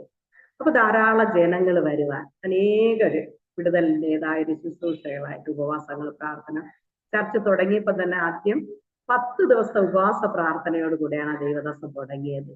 ആ സമയത്ത് മാനസിക രോഗികളെ കൊണ്ടുവന്ന്, കുടിയന്മാര്, ഇങ്ങനെ പലരും കൊണ്ടുവന്ന് വളരെയധികം അത്ഭുതങ്ങളും അതിശയങ്ങളും പ്രവർത്തിച്ചാണ് കർത്താവ് ആ ചർച്ചിന്റെ പ്രവർത്തനം തുടങ്ങിയത്. ദൈവത്തിന്റെ കരുണയാൽ ധാരാളം ജനങ്ങൾ കടന്നു വരാനും അനേകര് അവിടുന്ന് സ്നാനപ്പെട്ട് കർത്താവിന്റെ സാക്ഷികളായിട്ടൊന്നും ദൈവത്തെ ആരാധിപ്പാനിടയായി. അവിടെ 3 വർഷം എന്റെ ഭർത്താവ് പാസ്റ്ററായിട്ടിരുന്ന് പ്രവർത്തിക്കാനിടയായി. ആ സമയത്ത് ആ 3 വർഷത്തേതായ കിട്ടുന്നതായ കാണിക്കൽ നമ്മുടെ കുടുംബത്തിൻ്റെതായ വരുമാനം കൂടെ എടുത്ത് അടുത്ത് വരുന്ന പാസ്റ്റർക്ക് താമസിക്കാനായിട്ട് സൈഡിൽ തന്നെ 2 മുറി, അടുക്കളയും ബാത്റൂമും എല്ലാം കൂടെ ചെയ്യാനും കർത്താവ് സഹായിച്ചു. അതുകൊണ്ട് ഇന്ന് ഈ അതിനുശേഷം ഞങ്ങൾ എബനേസർ മിഷൻ ചർച്ചിന് ആ സംഘടനയുടെ പേരിൽ ഞങ്ങൾ ഈ ചർച്ചും ഈ 15 സെന്റ് സ്ഥലം എഴുതി കൊടുക്കാനിടയായി തീർന്നു. അത് കഴിഞ്ഞപ്പോൾ 3 വർഷത്തിലൊരിക്കൽ ഓരോ പാസ്റ്റർമാരെ മാറ്റി വെക്കുകയും വരുന്ന ദൈവദാസന്മാർക്ക് അവിടെ താമസിച്ചുകൊണ്ട് കർത്താവിന്റെ വേല ചെയ്യാനും ദൈവം ഞങ്ങളിലൂടെ ഒരവസരം ഒരുക്കി എന്ന് മാത്രമേ പറയാൻ. സ്തോത്രം. സകല മഹത്വം എന്റെ യേശു കർത്താവിന് മാത്രം. അത് കഴിഞ്ഞപ്പോഴത്തേക്ക് മണ്ഡപത്തുകടവ് എന്ന് പറഞ്ഞ ഒരു സ്ഥലത്ത് അവിടെ ഒരു ചർച്ച്, അവിടെ ഇരുന്ന പാസ്റ്ററൊക്കെ സാമ്പത്തികമായിട്ട് കഷ്ടതയിലിരുന്ന ദൈവദാസന്മാർ. അപ്പൊ ചർച്ച് പണിയൊന്നും ചെയ്യാൻ പറ്റാതെ എല്ലാം കൂടി കോഴിക്കോട് പോലെ ഒരു ആലയമായിട്ട് വെച്ചിരുന്നത്. ദൈവത്തിന്റെ കരുണയാണ്. 2 വർഷം അവിടെ സഭാ ചാർജ് എടുക്കുന്നതിനും ജനലുകളെല്ലാം മാറ്റി വലിയ 3 പാളി ജനലും തറയൊക്കെ ടൈലിടാനും ഇങ്ങനെയൊക്കെ ഷീറ്റെല്ലാം മാറ്റി നല്ല പൈപ്പൊക്കെ ഇട്ട് നല്ലൊരു ചർച്ചാക്കാനും കർത്താവ് നമ്മളെ സഹായിച്ചു. ചർച്ചിലുള്ള പാവപ്പെട്ടവർ അവര് സഹായിച്ചിട്ടുണ്ട്. എല്ലാവരും ഒരുമിച്ച് ഐക്യമായിട്ട് അങ്ങനെ അവിടെ 2 വർഷം കർത്താവിന്റെ വേല ചെയ്യാനും ആലയം പണിയാനും ദൈവം ഞങ്ങളെ ഉപയോഗിച്ചു. സ്തോത്രം. സകല മഹത്വം എന്റെ യേശുവിന് മാത്രമേ ഉള്ളൂ. സ്തോത്രം. നമ്മൾ ആലയത്തിന് വേണ്ടിയോ ദൈവദാസന്മാർക്കോ ദൈവമക്കൾക്കോ എന്തെങ്കിലും ചെയ്തിട്ടുണ്ടെങ്കിൽ അലലിയ ഒരു ഗ്ലാസ് പച്ചവെള്ളം യേശുവിന്റെ നാമത്തിൽ കൊടുത്താലും അതിന് പ്രതിഫലം കിട്ടാതെ പോകയില്ല എന്നുള്ള ദൈവത്തിന്റെ വചനം എന്റെ ജീവിതത്തിൽ അനുഭവമാണ്. ഇപ്പൊ ഞങ്ങളുടെ വീട്ടിലായിരുന്നപ്പോഴത്തേക്കും ഇവിടെ ചർച്ചിലാവുമ്പോഴത്തേക്കും വരുന്നവർക്കെല്ലാം ഭക്ഷണം കൊടുക്കും. മാസം തോറും 3 ദിവസത്തെ ഉപവാസ പ്രാർത്ഥന വയ്ക്കും. വേറെ ഗസ്റ്റ് ആയിട്ട് ദേവദാസന്മാരെ വായിക്കും. എല്ലാം കൂടെ ഒരു കുഞ്ഞാട്ടിന്റെ കല്യാണം എന്ന് പറഞ്ഞിട്ടുണ്ടെങ്കിൽ ഒരു കല്യാണം പോലെയാണ് ചർച്ചിലെ ഓരോ മീറ്റിംഗുകൾ ഒരു ആഘോഷമായിട്ട്. പിന്നെ നമ്മുടെ പരിചയത്തിലുള്ള പ്രസ്സിൽ വരുന്ന ആൾക്കാർ, ഇങ്ങനെയൊക്കെയുള്ള ആൾക്കാരെ കൂട്ടി ഭയങ്കര ഒരു സന്തോഷത്തിൻ്റെതായ ഒരു അനുഭവം തന്നെയായിരുന്നു. എന്നാൽ ഞങ്ങള് പലരും ചോദിച്ചു, നിങ്ങള് ഈ 15 സെന്റ് സ്ഥലവും എന്തിന് ആലയത്തിന് കൊടുത്തു, 5 സെന്റും ചർച്ചുമായിട്ട് കൊടുത്താൽ പോരെ എന്ന്. അപ്പൊ എന്റെ ഭർത്താവ് നല്ല മനസ്സോടെ അവര് പറഞ്ഞത്, ദൈവം തന്ന ദാനമാണ്. നമുക്കൊന്നുമില്ലായിരുന്നു, കടം കൊണ്ട് നിവർത്തിയില്ല, ഞാൻ ഒളിച്ചോടി പോയി വയ്ക്കുക. ദൈവം തന്ന ദാനമാണ്. ദൈവത്തിന്റെ ആലയത്തിന് വേണ്ടി ഞങ്ങൾ എല്ലാവരും പ്രാർത്ഥിച്ചു. ആ സമയത്ത് യേശുവപ്പം തന്നതാണ്. അത് മുഴുവനായിട്ട് തന്നെ ദൈവനാമത്തിന് വേണ്ടി ഞാൻ നല്ല മനസ്സോടെ എന്നെ കൊടുത്തത്. ദൈവം നമുക്ക് ഇനി തരും എന്ന് പറഞ്ഞ് അങ്ങനെ. ഇപ്പോഴത്തെ അവസ്ഥ നോക്കിയാല്, ഞങ്ങൾ ആദ്യം താമസിച്ചിരുന്ന ഓടത്തെ വീട്, അത് പിന്നീട് ടെറസായിട്ട് വാർക്കാൻ ദൈവം സഹായിച്ച് ഒരു നിലയായിട്ട് വാർത്ത് അങ്ങനെ അവിടെ ഞങ്ങൾ താമസിച്ചുകൊണ്ടിരുന്നു. പിന്നെ മകന്റെ മകളുടെയൊക്കെ വിവാഹം കഴിഞ്ഞതിന് ശേഷം നമ്മുടെ ഈ ചർച്ചിന്റെ പുറകിലായിട്ട് ഒരു 5 സെന്റ് സ്ഥലം വാങ്ങിച്ചിട്ടിരുന്നത്, അവിടെ ഒരു ചർച്ച്, ഒരു താഴെ വീടും മുകളിലൊരു പ്രെയർ ടവറുമായിട്ട് പണിയാൻ ദൈവം സഹായിച്ചു. അത് കഴിഞ്ഞപ്പോഴത്തേക്ക് ആ വീട്ടിൽ താമസിക്കാൻ ആളില്ല. മോനൊക്കെ കാട്ടാക്കട പ്രസിന്റെ അടുത്തായിട്ട് ദൈവത്തിന്റെ കരുണയാൽ, ദൈവം ആർക്കും കടക്കാരനല്ല എന്ന് പറയും. നമ്മൾ 15 സെന്റ് സ്ഥലം ഈ കാട്ടാക്കട പഞ്ചായത്തിനകത്താണ് നമ്മുടെ വീട് വരുന്നത്. കാട്ടാക്കടയിൽ 6 കിലോമീറ്ററുടെ മാറിയിട്ടാണ് ഞങ്ങളുടെ വീട് വരുന്നത്, പഞ്ചായത്ത് ഏരിയയിൽ. അപ്പൊ 15 സെന്റ് സ്ഥലമായിട്ട് നമ്മൾ ചർച്ചിന് വേണ്ടി കൊടുത്തപ്പോ കാട്ടാക്കട പട്ടണത്തിൽ, കാട്ടാക്കടയിൽ നിന്ന് ഒരു 5 മിനിറ്റ് വേണ്ട മോന്റെ വീട്ടിൽ പോകാനായിട്ട്, ചിന്മയ സ്കൂളിന്റെ താഴെയായിട്ട് ഒരു 2 നില വീടും 15 സെന്റ് സ്ഥലമായിട്ട് ഒരു കൊട്ടാരം പോലൊരു വീട്, സ്വപ്നം കാണാൻ പോലും പറ്റാത്ത നിലയിൽ ഒരു കാനഡക്കാരുടെ വീടാണ്. അവരിവിടെ വീട്ടിലെ ഇവിടുത്തെ രീതിക്കൊക്കെ അവർ കെട്ടിടം വെച്ചിട്ട് അവർ ഇത് മൊത്തത്തിൽ വിറ്റിട്ട് കാനഡയിൽ കുടുംബമായിട്ട് താമസത്തിനായിട്ട് പോയതുകൊണ്ട് അവർ വിറ്റതാണ്. അപ്പൊ ഞാൻ പറയുന്നത്, നമ്മള് നല്ല മനസ്സോടെ ദൈവനാമത്തിന് എന്ത് ചെയ്താലും 100 മടങ്ങാണ് അത് പ്രതിഫലം. ഹല്ലേലൂയ, സ്തോത്രം. അതുകൊണ്ട് എന്നെ കേൾക്കുന്ന പ്രിയരെ, നമുക്ക് ജീവിച്ചിരിക്കുമ്പോൾ നാം ചെയ്യുന്ന നന്മ പ്രവൃത്തികൾ നമ്മുടെ തലമുറയെ ദൈവം അനുഗ്രഹിക്കുക. 7 തലമുറ വരെയും 1000 തലമുറ വരെയും അനുഗ്രഹിക്കുന്ന കർത്താവാണ്. ഹല്ലേലൂയ. അതുകൊണ്ട് മനസ്സോടെ ഉള്ളവർ ഇല്ലായ്മയിലാണെങ്കിലും ഹല്ലേലൂയ ഉള്ളതുപോലെ കൊടുക്കുവാൻ മനസ്സുണ്ടെങ്കിൽ ദൈവം നമ്മെ സമൃദ്ധിയായി അനുഗ്രഹിക്കും. ഇന്നും എൻ്റെ ഹസ്ബൻഡും മോനും കിട്ടുന്നത് ദശാംശം കൃത്യമായി, എൻ്റെ മകനും കുടുംബമായിട്ട് ഈ ചർച്ചിൽ തന്നെയാണ് വരുന്നത്, നമ്മുടെ വീടിന്റെ തൊട്ടടുത്ത്. കൃത്യമായി ദശാംശം എല്ലാ ഞായറാഴ്ചയും മാറ്റി വെച്ചിരുന്ന് കൊടുക്കുകയും ചർച്ചിൽ എന്ത് കാര്യം വന്നാലും മോനത് സ്വയമായിട്ട് ഏറ്റെടുക്കും. വേറെ ആർക്കും അത് വിട്ടുകൊടുക്കാതെ മോനറിയാം, ഞാനിത് ചെയ്തു കഴിഞ്ഞാൽ ദൈവം എന്നെ 100 മടങ്ങായിട്ട് വർദ്ധിപ്പിക്കും. ദൈവത്തിന്റെ കരുണയാൽ ഇന്ന് ആ മകൻ, നമ്മൾ വിതയ്ക്കുന്നത് എന്നെ കൊയ്യുമെന്നുള്ളതാണ്. അതേസമയം ചർച്ചിൽ വരുന്ന അനേകർക്ക്, ഉള്ളവർ തന്നെയും സാമ്പത്തികമായിട്ട് ഉള്ളവർ പോലും എന്തെങ്കിലും ഒരു കുറച്ച് കാര്യങ്ങളെല്ലാം ചെയ്തിട്ട് മാറി നിൽക്കുമ്പോൾ ഈ മകൻ ചെയ്തത് കാരണം ഇന്ന് എല്ലാവർക്കും അത്ഭുത സാക്ഷ്യമാണ്. മോനിപ്പോ 37 വയസ്സാണ്. 3 കോടി രൂപയുടെ അധികമുള്ള മിഷ്യനുകൾ എല്ലാം ഗവൺമെന്റ് ലോണാണ്, നമ്മളെ സ്വന്തം പൈസയൊന്നും അല്ല. എങ്കിലും ഈ 37 വയസ്സായ മകൻ എടുക്കുവാൻ തക്കവണ്ണം കർത്താവ് ബുദ്ധി കൊടുത്ത് അതിനുള്ള വഴികൾ കർത്താവ് തുറന്നു കൊടുത്ത് ഏകദേശം 26 ജോലിക്കാരെ വെച്ച് ജോലി ചെയ്യിപ്പിക്കും. ഹല്ലേലൂയ.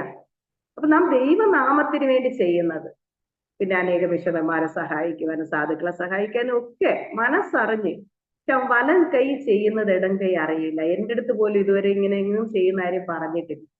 പക്ഷെ ചർച്ചിലെ ദൈവദാസനായിരിക്കും പറയുന്നത്, ആന്റി ഇന്ന വിഷയത്തിന് വേണ്ടി നിതിൻ മോൻ തന്നെ മുഴുവൻ ഏറ്റത്, വേറെ ആർക്കൊക്കെ ചോദിക്കേണ്ട വാസ്ത എന്ന് പറഞ്ഞ് അങ്ങനെ ചെയ്തത്. അപ്പൊ ഒറീസ, ആന്ധ്രയിലൊക്കെയുള്ള ദൈവദാസന്മാർ ഒരു ഗ്രാമത്തിലുള്ള ദൈവദാസനെയൊക്കെ സഹായിക്കുന്നത് ഈ പൈസ വാങ്ങിക്കൊണ്ട് പോകുന്ന ആ ദൈവദാസൻ പറഞ്ഞാണ് ഞാൻ അറിഞ്ഞത്. അപ്പൊ അങ്ങനെയൊക്കെ ഉള്ള ഒരു നല്ലൊരു അടക്കം ഒതുക്കമുള്ള ഒരു മോനെ ദൈവം തന്നത് ദൈവത്തിന്റെ മഹാകരുണ. ദൈവനാമത്തിന് വേണ്ടി അറിഞ്ഞ് ചെലവഴിക്കുവാൻ തക്കവണ്ണം സ്വർഗത്തിൽ ദൈവം കൊടുത്ത നല്ല മനസ്സിൽ ദൈവം അവനെ അനുഗ്രഹിക്കും. സ്തോത്രം. ആമേൻ. ഇനി അടുത്ത് എൻ്റെ കുടുംബത്തിലേക്ക്, ഹല്ലേലൂയ, എൻ്റെ അവസ്ഥയിലേക്ക് കടന്നു വന്നാല്, ഞാൻ ജനിച്ചപ്പോൾ മുതൽ ജന്മന ഹൃദയത്തിന്റെ വാൽവ് ചുരുങ്ങിയത് കാരണം നിത്യരോഗിയായിരുന്നു. അല്ലല്ലേ, എന്നും ആശുപത്രി വാസം തന്നെ. എനിക്കൊന്നീ അസുഖമായിരിക്കും, അല്ലെങ്കിൽ ചേട്ടനെ കുടി നിർത്ത ആശുപത്രിയിലായിരിക്കും. കാട്ടാക്കട ആനി ഹോസ്പിറ്റലിൽ തന്നെ പ്രൈവറ്റ് ഹോസ്പിറ്റൽ, അവിടുത്തെ മുകളിലത്തെ നിലയിൽ ഒരു റൂം ഞങ്ങൾക്ക് വേണ്ടി സ്ഥിരം ഉണ്ടായിരുന്നു. അവിടുത്തെ പ്രിന്റിംഗ് വർക്കെല്ലാം ഞങ്ങളുടെ പ്രസ്സിലാണ് ചെയ്യുന്നത്. പക്ഷെ അവിടുത്തെ പൈസ വാങ്ങിക്കാനായിട്ട് ഒന്നും കാണൂല, അവിടെ തന്നെ അങ്ങോട്ട് ചികിത്സിച്ചിട്ട് തിരിച്ചു കൊടുക്കേണ്ട അവസ്ഥയായിരുന്നു ആദ്യ കാലങ്ങളിൽ ഞങ്ങളുടെ അനുഭവം എന്നുള്ളത്.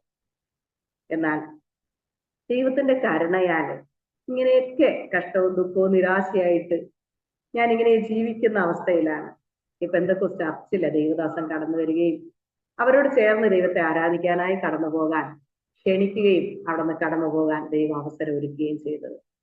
അവിടെ ചർച്ചിലെ ഒരു ഉപവാസ പ്രാർത്ഥനയില് ഒരു ദൈവദാസൻ എന്റെ തലയിൽ തൊട്ടിട്ട് പറഞ്ഞു, കൂടുവിട്ട് അലയുന്ന പക്ഷിയെ പോലെയാണെന്ന് ദൈവാത്മാവ് കാണിക്കുന്നു. ഈ പകൽക്കാലം നിന്റെ ജീവിതത്തിലെ പാപങ്ങൾ യേശുവിനോട് ഏറ്റുപറഞ്ഞുപേക്ഷിക്കുവാൻ മനസ്സുണ്ടെങ്കിൽ ഈ പകൽക്കാലം നിന്റെ മാനസാന്തരത്തിന്റെ പകൽക്കാലമായി തീരും എന്ന് പറയുവാൻ ഇടയായി തീർന്നു.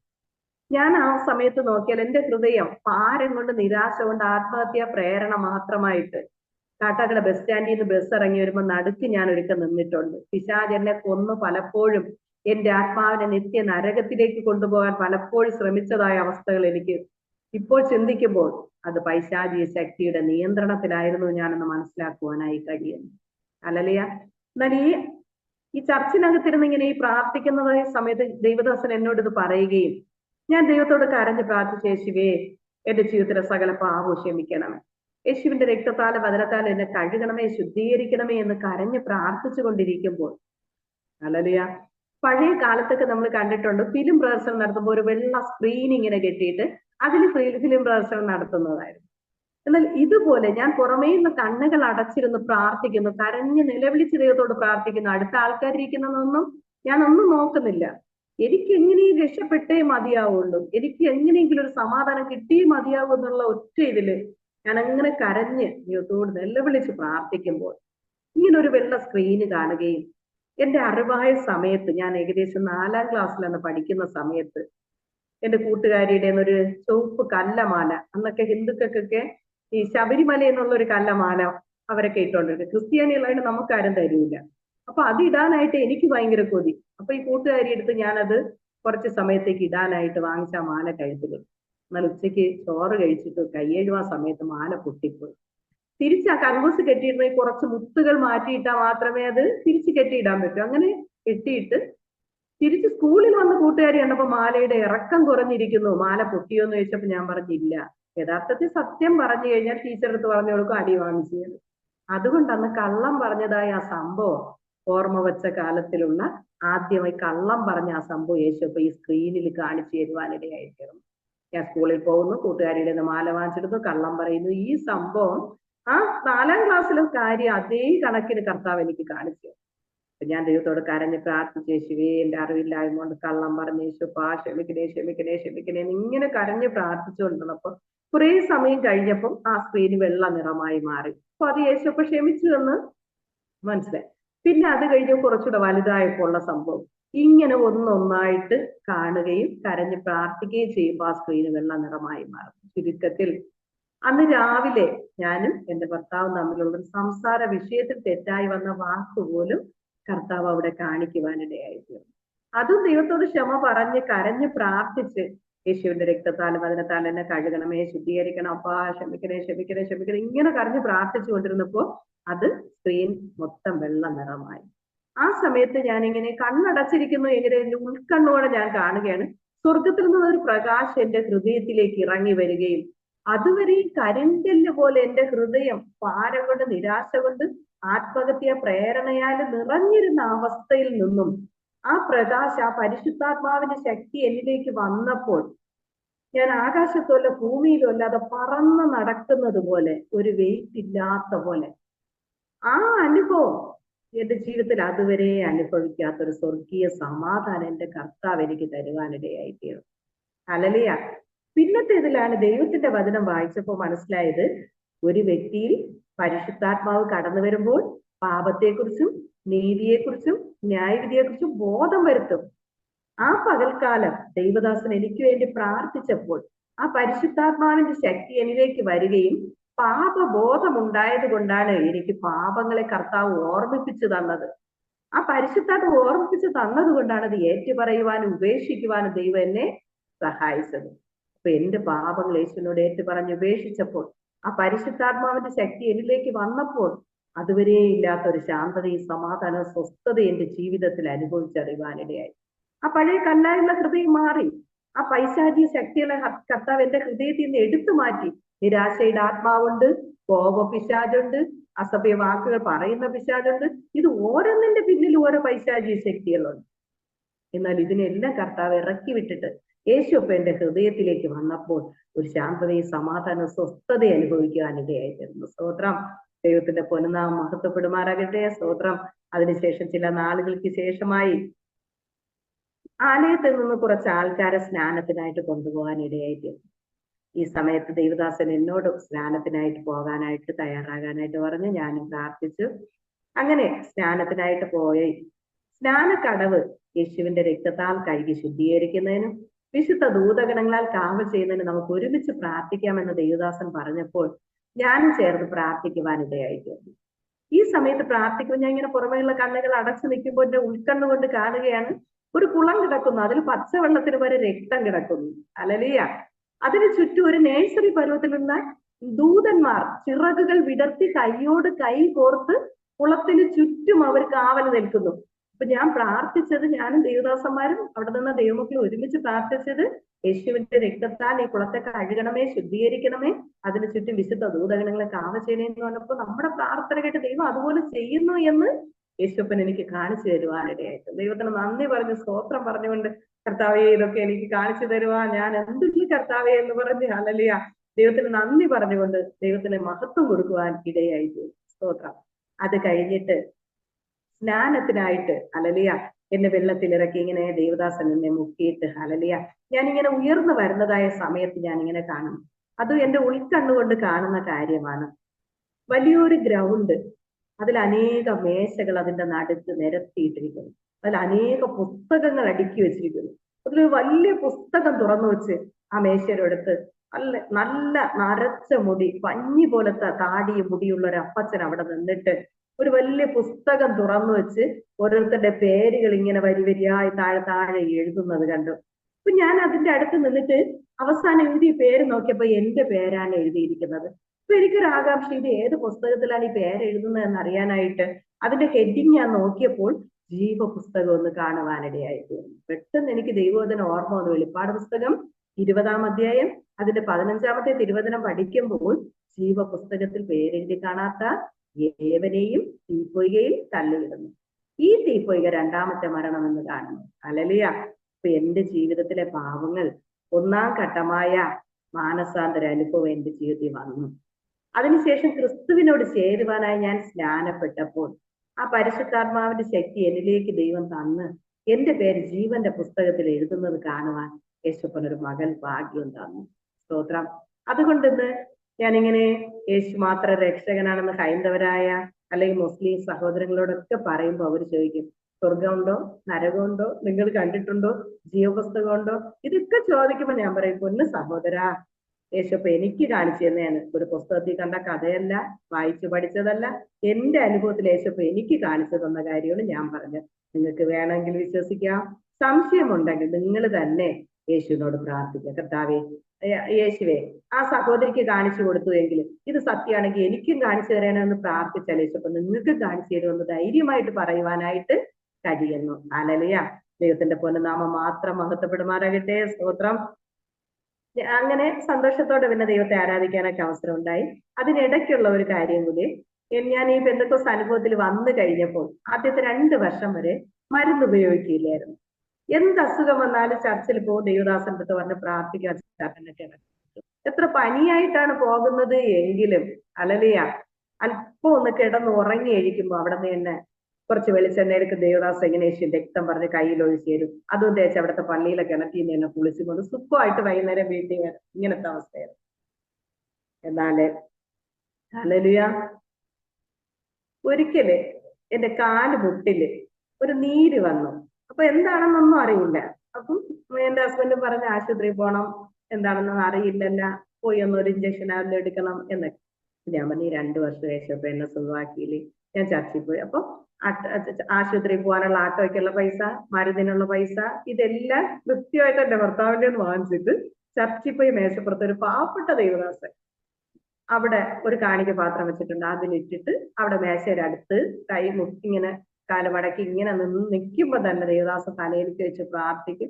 എല്ലാ സമയം ഇരുന്ന് പ്രാർത്ഥിക്കുന്ന ഒരു ഭക്തനായ ഒരു മനുഷ്യൻ. ഹല്ലേലൂയ. ആ ദേവദാസൻ ഇപ്പൊ മരിച്ചുപോയി. ഹല്ലേലൂയ. അവരുടെ മക്കള് വൈഫ് ഇപ്പൊ ചർച്ച നടത്തുന്നുണ്ട്. ദൈവം അവരെ അനുഗ്രഹിക്കട്ടെ.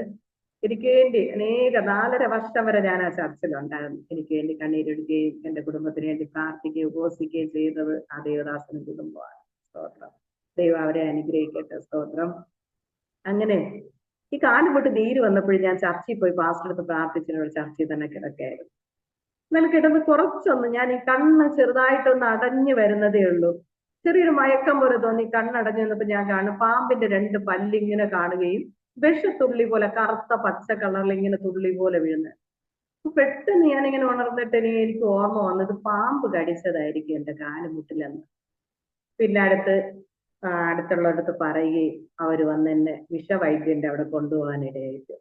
എന്നാൽ അവിടെ കൊണ്ടുപോയപ്പോൾ അവിടുത്തെ വൈദ്യർ പറഞ്ഞത് തലേ ദിവസം പാമ്പ് കടിച്ചതാണ്, ഇവരൊന്ന് ഉറങ്ങിയിരുന്നു എങ്കിലേ വിഷം തലയ്ക്ക് പിടിച്ച് മരിക്കുമായിരുന്നു. എന്നാൽ പിശാച് പലപ്പോഴും കൊണ്ടുപോകാൻ നിന്നപ്പോൾ ദൈവ മനസ്സലിഞ്ഞ് ഇന്ന് ദേവദാസന്റെ ദൈവമക്കളുടെ മുൻപിൽ ഒരു സാക്ഷ്യമായി നിൽക്കുവാൻ എന്റെ കർത്താവ്, എന്റെ അമ്മയുടെ ഉദരത്തിൽ ഉരുവാകുന്നതിന് മുന്നേ പേർ ചൊല്ലി വിളിച്ച കർത്താവ് എന്നെ യേശുവിന്റെ ഉള്ളം കരത്തിൽ എന്നെ വഹിച്ചത് കൊണ്ട് എന്റെ ആയുസ്സിന് ഒരു ദോഷവും വരാതെ വണ്ണം അപ്പോൾ 56 വയസ്സായി ഇതുവരെയും ദൈവം എന്നെ കൊണ്ടുവന്നത്.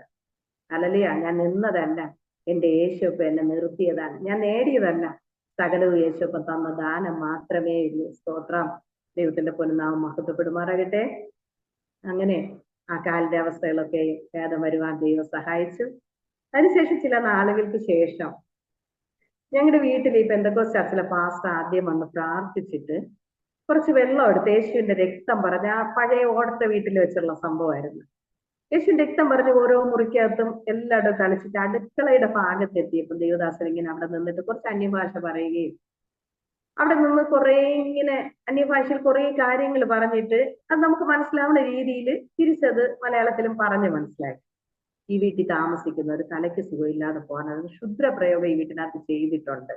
നിങ്ങൾ യഥാർത്ഥമായിട്ട് ദൈവത്തെ ആരാധിക്കാനായിട്ട് ഇറങ്ങുകയാണെങ്കിൽ ദൈവം നിങ്ങളെ ഈ അവസ്ഥയ്ക്കൊക്കെ വ്യത്യാസം വരുത്തും എന്ന് പറയുവാനിടയായിട്ട് ഇത് പറഞ്ഞ് അന്ന് ഇത്രയും കാര്യമായിട്ടൊന്നും എടുത്തില്ല. അന്ന് നിസ്സാരം പോലെ കേട്ട് ഇതിന്റെ സീരിയസ് ആയിട്ടൊന്നും ചിന്തിച്ചില്ല. അപ്പോഴൊന്നും അതങ്ങ് മറന്നുപോയി. അതിനുശേഷം ഏകദേശം 2 വർഷം കഴിഞ്ഞതിന് ശേഷമാണ് ഞാൻ ഈ പെന്തക്കോസ്റ്റ് ചർച്ചിൽ പൊയ്ക്കൊണ്ടിരുന്ന സമയത്ത് ഒരിക്കല് ഞാനിങ്ങനെ ഞങ്ങളുടെ പ്രസ്സിൽ തന്നെ ഞാൻ കമ്പ്യൂട്ടർ വർക്ക് ചെയ്യുകയും പ്രസ്സിൽ പോവുകയൊക്കെ ചെയ്യുന്ന അവസ്ഥയായിരുന്നു. അങ്ങനെ പ്രസ്സിൽ പോയിട്ട് തിരിച്ചു വരുന്ന വഴിക്ക് റോഡിന്റെ സൈഡിൽ നിന്ന് കാൽപാദത്തില് ഒരു ചെറിയ ചുള്ളി കൊണ്ട് കുറച്ച് ഒന്ന് തൊലി ഇളകി ചെറുതായിട്ടൊരു മുറിവാണ് ഉണ്ടായത്. എന്നാൽ 3 ദിവസം കഴിഞ്ഞപ്പോൾ കാൽപാദം മൊത്തത്തില് ഊരി പൊള്ളി നിൽക്കുന്നത് പോലെ കാൽപാദം മൊത്തത്തില് തൊലി പൊള്ളി നിൽക്കുവാനിടയായിട്ട്.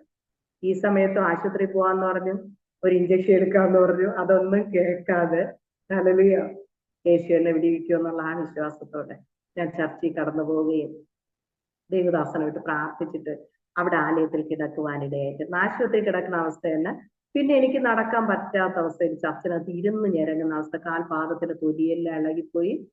അവിടെ അന്ന് ചാണകം മെഴുകിയ തറയായിരുന്നു. ഒരു ഷീറ്റിട്ട് പാവപ്പെട്ട ഒരു ദൈവദാസന്റെ കുഞ്ഞു ചർച്ച. എന്നാൽ ഈ സമയത്ത് ആ ചർച്ചിൽ ദൈവദാസൻ ഇല്ലായിരുന്നു. പാസ്റ്റർ കാട്ടാക്കട എന്തോ സാധനം വാങ്ങാൻ പോയ സമയത്ത് ചർച്ചിൽ പാസ്റ്റർ ഭാര്യയെ അവിടെ പ്രാർത്ഥിക്കുന്ന കുറച്ച് സഹോദരിമാരുണ്ട്. പിശാചളവണക്ക് പ്രാർത്ഥിക്കുന്ന അങ്ങനത്തെ ഒരു ഗ്രൂപ്പാണ് അവിടെ. പൈശാചിയോ എന്തെങ്കിലും അസുഖങ്ങളുള്ളവരെ ഇരുത്തിയിട്ട് വളഞ്ഞിരുന്ന് എല്ലാവരുമായിട്ട് പ്രാർത്ഥിക്കും. പൈശാചിക ശക്തികൾ വിട്ടുമാറും. അങ്ങനെയൊക്കെ ഒരു വിടുതലിന്റെ ശുശ്രൂഷയുള്ള ചർച്ചയാണ്. എന്നാൽ എന്നെ ഇരുത്തിയിട്ട് ഇങ്ങനെ പ്രാർത്ഥിച്ചുകൊണ്ടിരുന്ന സമയത്ത് അതിലിരുന്ന ഒരു സഹോദരി, ഒരു അമ്മച്ചി, വീടുകളിലൊക്കെ പ്രാർത്ഥനയ്ക്ക് പോകുന്നവരാണ്. പൈശാചിക ശക്തിയുടെ മേലെ അധികാരമൊക്കെ ഉള്ള ഒരു അമ്മച്ചിയാണ്. അവരെന്റെ തലയിൽ കൈവച്ചിട്ട് ഇങ്ങനെ പറയുവാനിടയായിത്തീർന്നു, തലയ്ക്ക് സുഖമില്ലാതെ പോവാൻ ബന്ധിച്ചിരിക്കുന്ന ആ ബന്ധനക്കെട്ട് അഴിയട്ടെന്ന് പറഞ്ഞ് എന്റെ ഉച്ചിയിൽ കൈവച്ച് പ്രാർത്ഥിച്ചു. എന്നാൽ ആ സമയത്ത് എനിക്ക് കാല് വയ്യാതെ പള്ളിക്കകത്തിരുന്ന് ഞെരങ്ങിക്കൊണ്ടിരുന്ന അവസ്ഥയായിരുന്നു. പുറത്തു പോകാൻ പോലും പറ്റാത്ത വിധത്തില് അതിനകത്ത് ഞെരങ്ങി അതിനകത്ത് മാത്രം 3 ദിവസം ഇരുന്ന അവസ്ഥയായിരുന്നു. ആ സമയത്താണ് ഇങ്ങനെ ഈ പ്രാർത്ഥിക്കുന്നത്. ഈ പ്രാർത്ഥന സമയത്ത് ഞാനൊരു നൈറ്റി ഇട്ടിരുന്ന് തലയിലൂടെ ഒരു ഷോൾ ഇട്ടിരുന്നു. നല്ല ഈ അമ്മച്ചി ഇങ്ങനെ പ്രാർത്ഥിച്ചു കഴിഞ്ഞപ്പോൾ ഞാൻ കാണുന്നത് എന്റെ ഈ ഉച്ചിയുടെ ഭാഗത്തുനിന്ന് ഒരു തൂക്കുപാത്രത്തിന്റെ അടപ്പിളക്കി മാറ്റുന്നത് പോലെ ഒരു പുക പോലെ ഇങ്ങനെ വരുന്നത് മാത്രം എനിക്ക് ഓർമ്മയുണ്ട്. ആ സമയത്ത് എന്നെ ഇട്ടിരുന്ന നൈറ്റി ഇങ്ങനെ രണ്ടായിട്ട് വലിച്ചു കീറിയത് ഓർമ്മയുണ്ട്. ആ സമയത്ത് എന്റെ സ്വബോധം നഷ്ടപ്പെട്ട് മാനസിക രോഗിയായി മാറുവാനിടയായിട്ടുണ്ട്. ഹല്ലേലൂയ. അതിനുശേഷം 3 ദിവസം ആ ചർച്ചിന്റെ ജനലിൽ തന്നെ എന്നെ വയറിൽ കൂടെ സാരി വെച്ച് കെട്ടി അവിടെ ജനലിൽ കെട്ടിയിടുവാനിടയായി. 3 ദിവസം ആഹാരവും വെള്ളം ഒന്നും കുടിക്കാതെ.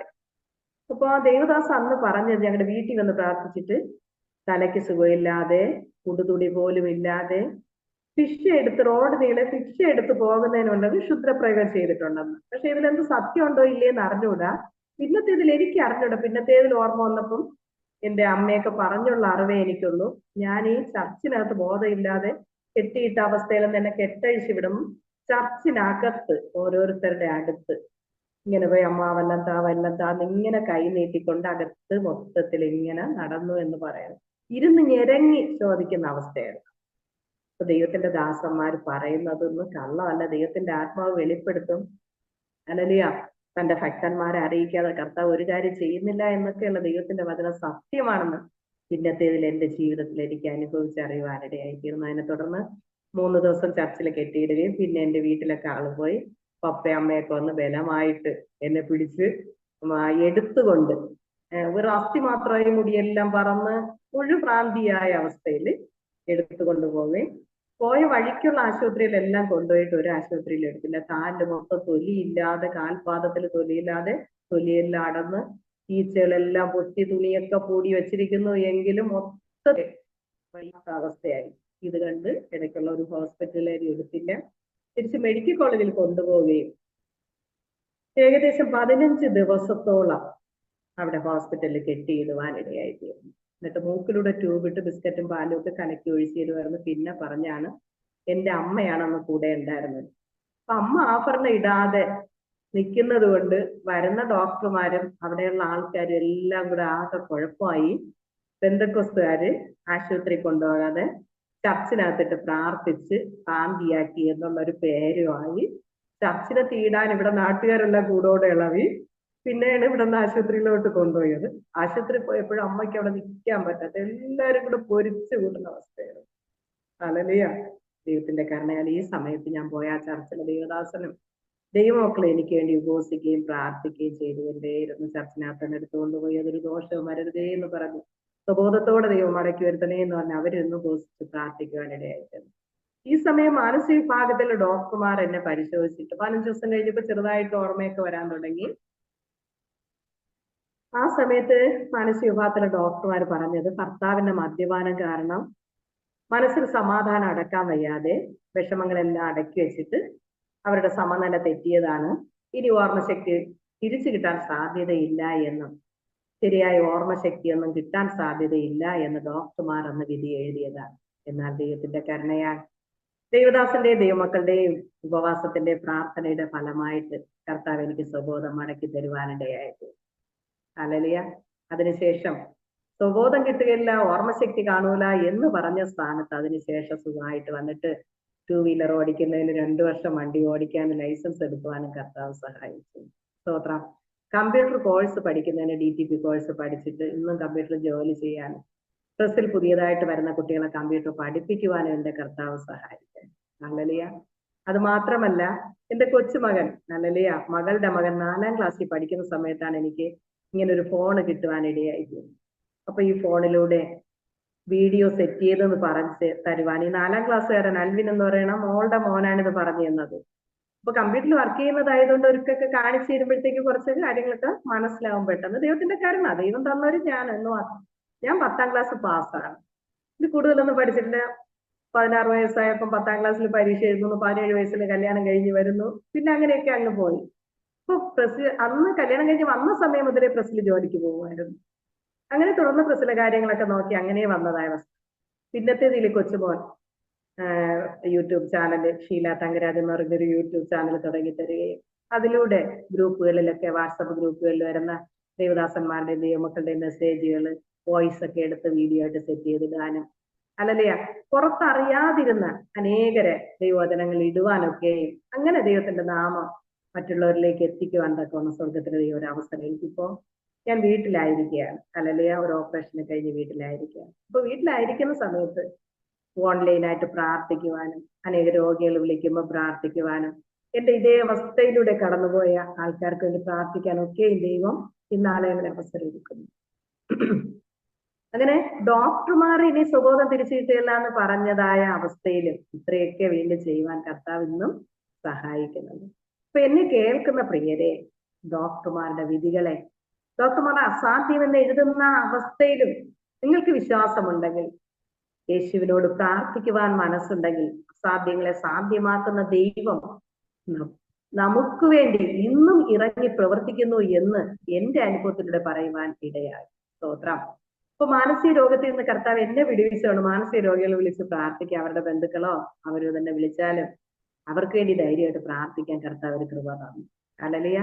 ഞങ്ങളുടെ വീട്ടിൽ രാവിലെ 5 തൊട്ട് 5:30 മണി വരെ പ്രാർത്ഥന എന്റെ ഹസ്ബൻഡ് വീട്ടിന്റെ മേലത്തെ നിലയിൽ പ്രയർ ടവറിൽ നടത്തുന്ന സമയത്ത് നമ്മുടെ ദേശത്തിലുള്ളതായ ഒരു ഏകദേശം ഒരു 40-40 വയസ്സ് വരും ഒരാള് ഇവിടുത്തെ ഈ പ്രാർത്ഥന സൗണ്ട് കേട്ടുകൊണ്ട് മൈക്കിലൂടെ അവർ റോഡിൽ കേട്ടിട്ട് അവർ അലറി വിളിച്ചുകൊണ്ട് ഓടി വരുവാനിടയായി. ഗേറ്റ് തുറന്നപ്പോ എനിക്ക് മനസ്സിലായി ആരോ വരുന്നുണ്ടെന്ന്. ഞാൻ അങ്ങനെ പെട്ടെന്ന് ഫ്രണ്ടിലേക്ക് പോയി നോക്കിയപ്പോഴത്തേക്ക് ഈ സഹോദരനാണ്. എന്നിട്ട് പറഞ്ഞ് ഈ പ്രാർത്ഥനയുടെ സൗണ്ട് കേട്ടപ്പോ എനിക്ക് നിൽക്കാൻ വയ്യ, എന്നെ ആരോ അടിച്ചുകൊണ്ട് വരുന്നത് പോലെ, എന്നെ ഓട്ടിച്ചു കൊണ്ടുവരുന്ന പോലെ ഞാനിവിടെ വന്നതാണ്. എനിക്ക് സ്വസ്ഥതയും സമാധാനമില്ല, എനിക്ക് കുറച്ച് വെള്ളം പ്രാർത്ഥിച്ചു തരുമോ എന്ന് ചോദിക്കുവാനിടയായിട്ട്. അപ്പൊ അവരടുത്ത് യേശുവിന്റെ സ്നേഹത്തെ കുറിച്ച് പറഞ്ഞു കൊടുക്കുവാൻ ഒരു ഗ്ലാസ് വെള്ളം എടുത്ത് യേശുവിന്റെ രക്തം പറഞ്ഞ് പ്രാർത്ഥിച്ചു കൊടുക്കാനും ഇടയായി. ദൈവത്തിന്റെ കരുണയിൽ ഇന്ന് ആ മനുഷ്യൻ സ്വബോധമുള്ള വ്യക്തിയായി നമ്മുടെ ദേശത്ത് നടക്കുന്നത് കാണുവാനിടയായി. യേശുവിന്റെ പൊന്നുനാം മാത്രം മഹത്വപ്പെടുത്തുക. ഹല്ലേലൂയ. ഏത് പൈശാചിക ശക്തിയുടെ, ഏത് രോഗാത്മാവിന്റെ ശക്തിയായാലും യേശു ഒരു വാക്ക് കൽപ്പിച്ച യേശുവിന്റെ നാമത്തിന്റെ മുന്നിൽ ഒരു പൈശാചിക ശക്തിക്ക് നിൽക്കാൻ കഴിയുകയില്ല എന്ന് എന്റെ അനുഭവത്തിലൂടെ കർത്താവ് എന്നെ പഠിപ്പിക്കുവാൻ ഇടയായി തീർന്നു. ഹല്ലേലൂയ. സ്തോത്രം.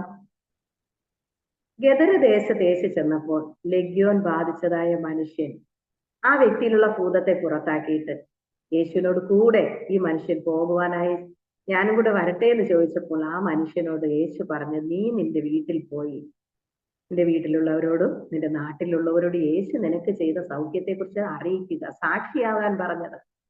ഹല്ലേലൂയ. അതുപോലെ തെക്കപ്പൊലി നാട്ടിലൊക്കെയും ആ മനുഷ്യൻ യേശുവിന്റെ സാക്ഷിയായി തീരുവാനിടയായി.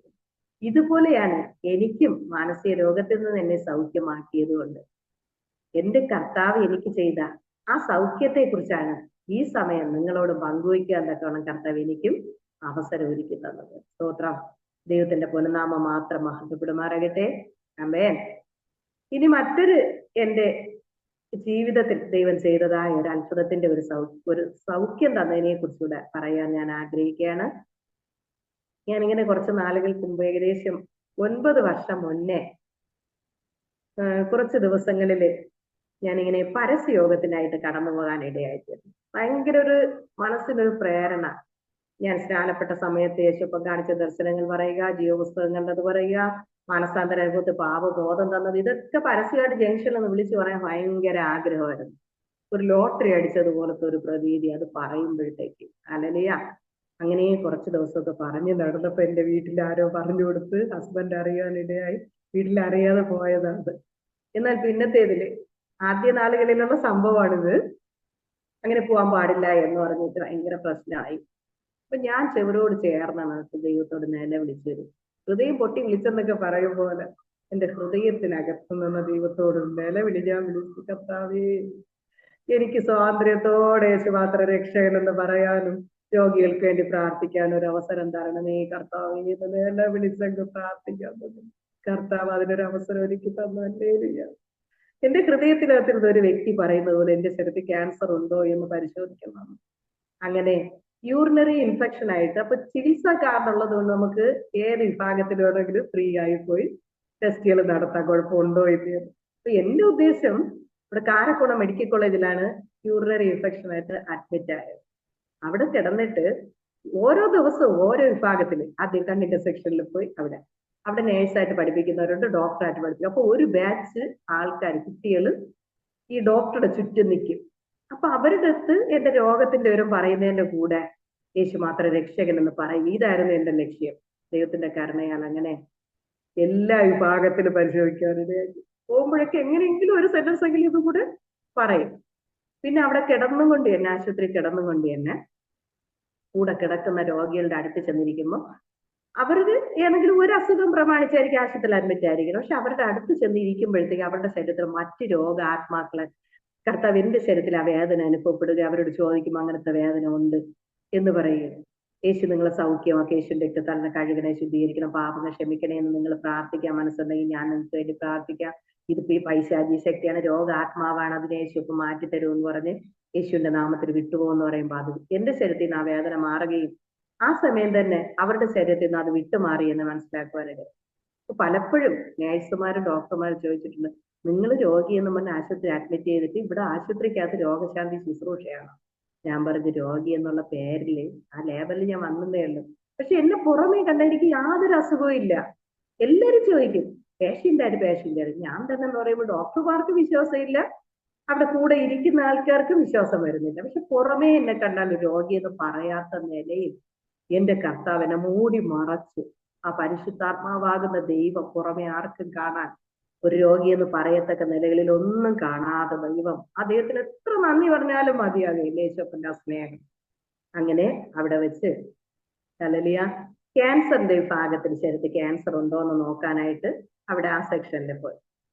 അവിടെ ചെന്നപ്പോ അവിടെ റിട്ടയർഡ് ആയൊരു ഡോക്ടറായിരുന്നു, നല്ല പ്രായമുള്ളൊരു ഡോക്ടർ. അപ്പൊ എന്നെ കാണുമ്പോൾ തന്നെ ആഭരണം ഇടാത്തത് കൊണ്ട് പെന്തക്കോസ്താണെന്ന് പെട്ടെന്ന് അറിയാൻ പറ്റും.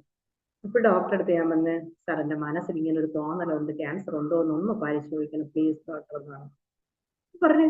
ചുമ്മാ ഇരുന്ന് പ്രാർത്ഥിക്കാനുള്ള അമ്മച്ചിയാര്, പെന്തക്കോസ് അമ്മച്ചിയാര് ഇറങ്ങും കുറെ സംശയങ്ങളും കൊണ്ട്. ഞാൻ പറഞ്ഞു പ്ലീസ് ഡോക്ടർ, നമുക്ക് ചികിത്സാക്കാരുടെ പൈസയൊന്നും കൊടുക്കണ്ട, അപ്പൊ ഡോക്ടർ ഒന്ന് ചെക്കപ്പ് ചെയ്യണം, ഒന്ന് നോക്കണേന് ഇപ്പൊ കുഴപ്പമില്ലല്ലോ എന്ന് പറഞ്ഞ് ഡോക്ടർക്ക് അങ്ങോട്ട് പറഞ്ഞ് ടെസ്റ്റുകൾ നടത്തിയപ്പോ സ്കാനിങ്ങിലൂടെ എന്റെ ഇടതുവശത്തെ ബ്രസ്റ്റില് ചെറിയ നെൽമണി പോലെ ഒരു സംഭവം കാണുന്നു എന്ന് പറഞ്ഞ്. അപ്പൊ അതെന്താണെന്ന് അറിയാൻ വേണ്ടിയിട്ട് ആദ്യത്തെ ഓപ്പറേഷൻ കാരക്കോണം മെഡിക്കൽ കോളേജിൽ ചെയ്യുവാനിടയായി. അത് പരിശോധിച്ച് നോക്കിയപ്പോഴത്തേക്ക് ക്യാൻസറിന്റെ തുടക്കമാണെന്ന് അറിഞ്ഞു. അങ്ങനെ അതിനെ തുടർന്ന് തിരുവനന്തപുരം RCCയിലെ റീജിയണൽ ക്യാൻസർ സെന്ററിൽ പോയിട്ട് വീണ്ടും അവിടെ ചെക്കപ്പ് ചെയ്ത്, ഇവിടെ ടെസ്റ്റ് ചെയ്ത സാധനം തന്നെ വീണ്ടും അവർ വാങ്ങിയിട്ട് വീണ്ടും ടെസ്റ്റ് ചെയ്ത് നോക്കിയപ്പം ക്യാൻസറിന്റെ തുടക്കമാണെന്ന് അറിയുകയും ഇടതുവശത്തെ ബ്രസ്റ്റ് പൂർണ്ണമായിട്ട് മാറ്റുവാനിടയായിട്ടുണ്ട്. ദൈവത്തിന്റെ കരുണയാല് അത് ഒരു റേഡിയേഷനോ കീമോയോ ഒന്നും ചെയ്യാൻ ദൈവം അവസരം വച്ചില്ല. അവിടെ RCCക്കകത്ത് പോയിട്ടും ഓപ്പറേഷൻ കഴിഞ്ഞ് IC യൂണിറ്റിനകത്ത് കിടക്കണ സമയത്തും അതിനകത്ത് കിടന്ന് യേശുപ്പ് എന്റെ കൂടെ ഉള്ളതുകൊണ്ട് ഞാൻ ഒരു വേദന അനുഭവിക്കുന്നില്ല. സത്യമാണ്. ഇന്നും ആ ഭാഗത്ത് തൊട്ട് നോക്കിയ തടിയുടെ പുറത്ത് തൊട്ട് നോക്കിയതേ പോലെ ഉള്ളൂ. എന്തോ മരുന്ന് പുരട്ടി മരവിപ്പിച്ചിരിക്കണോണ്ട് ഒന്നും അറിയില്ല.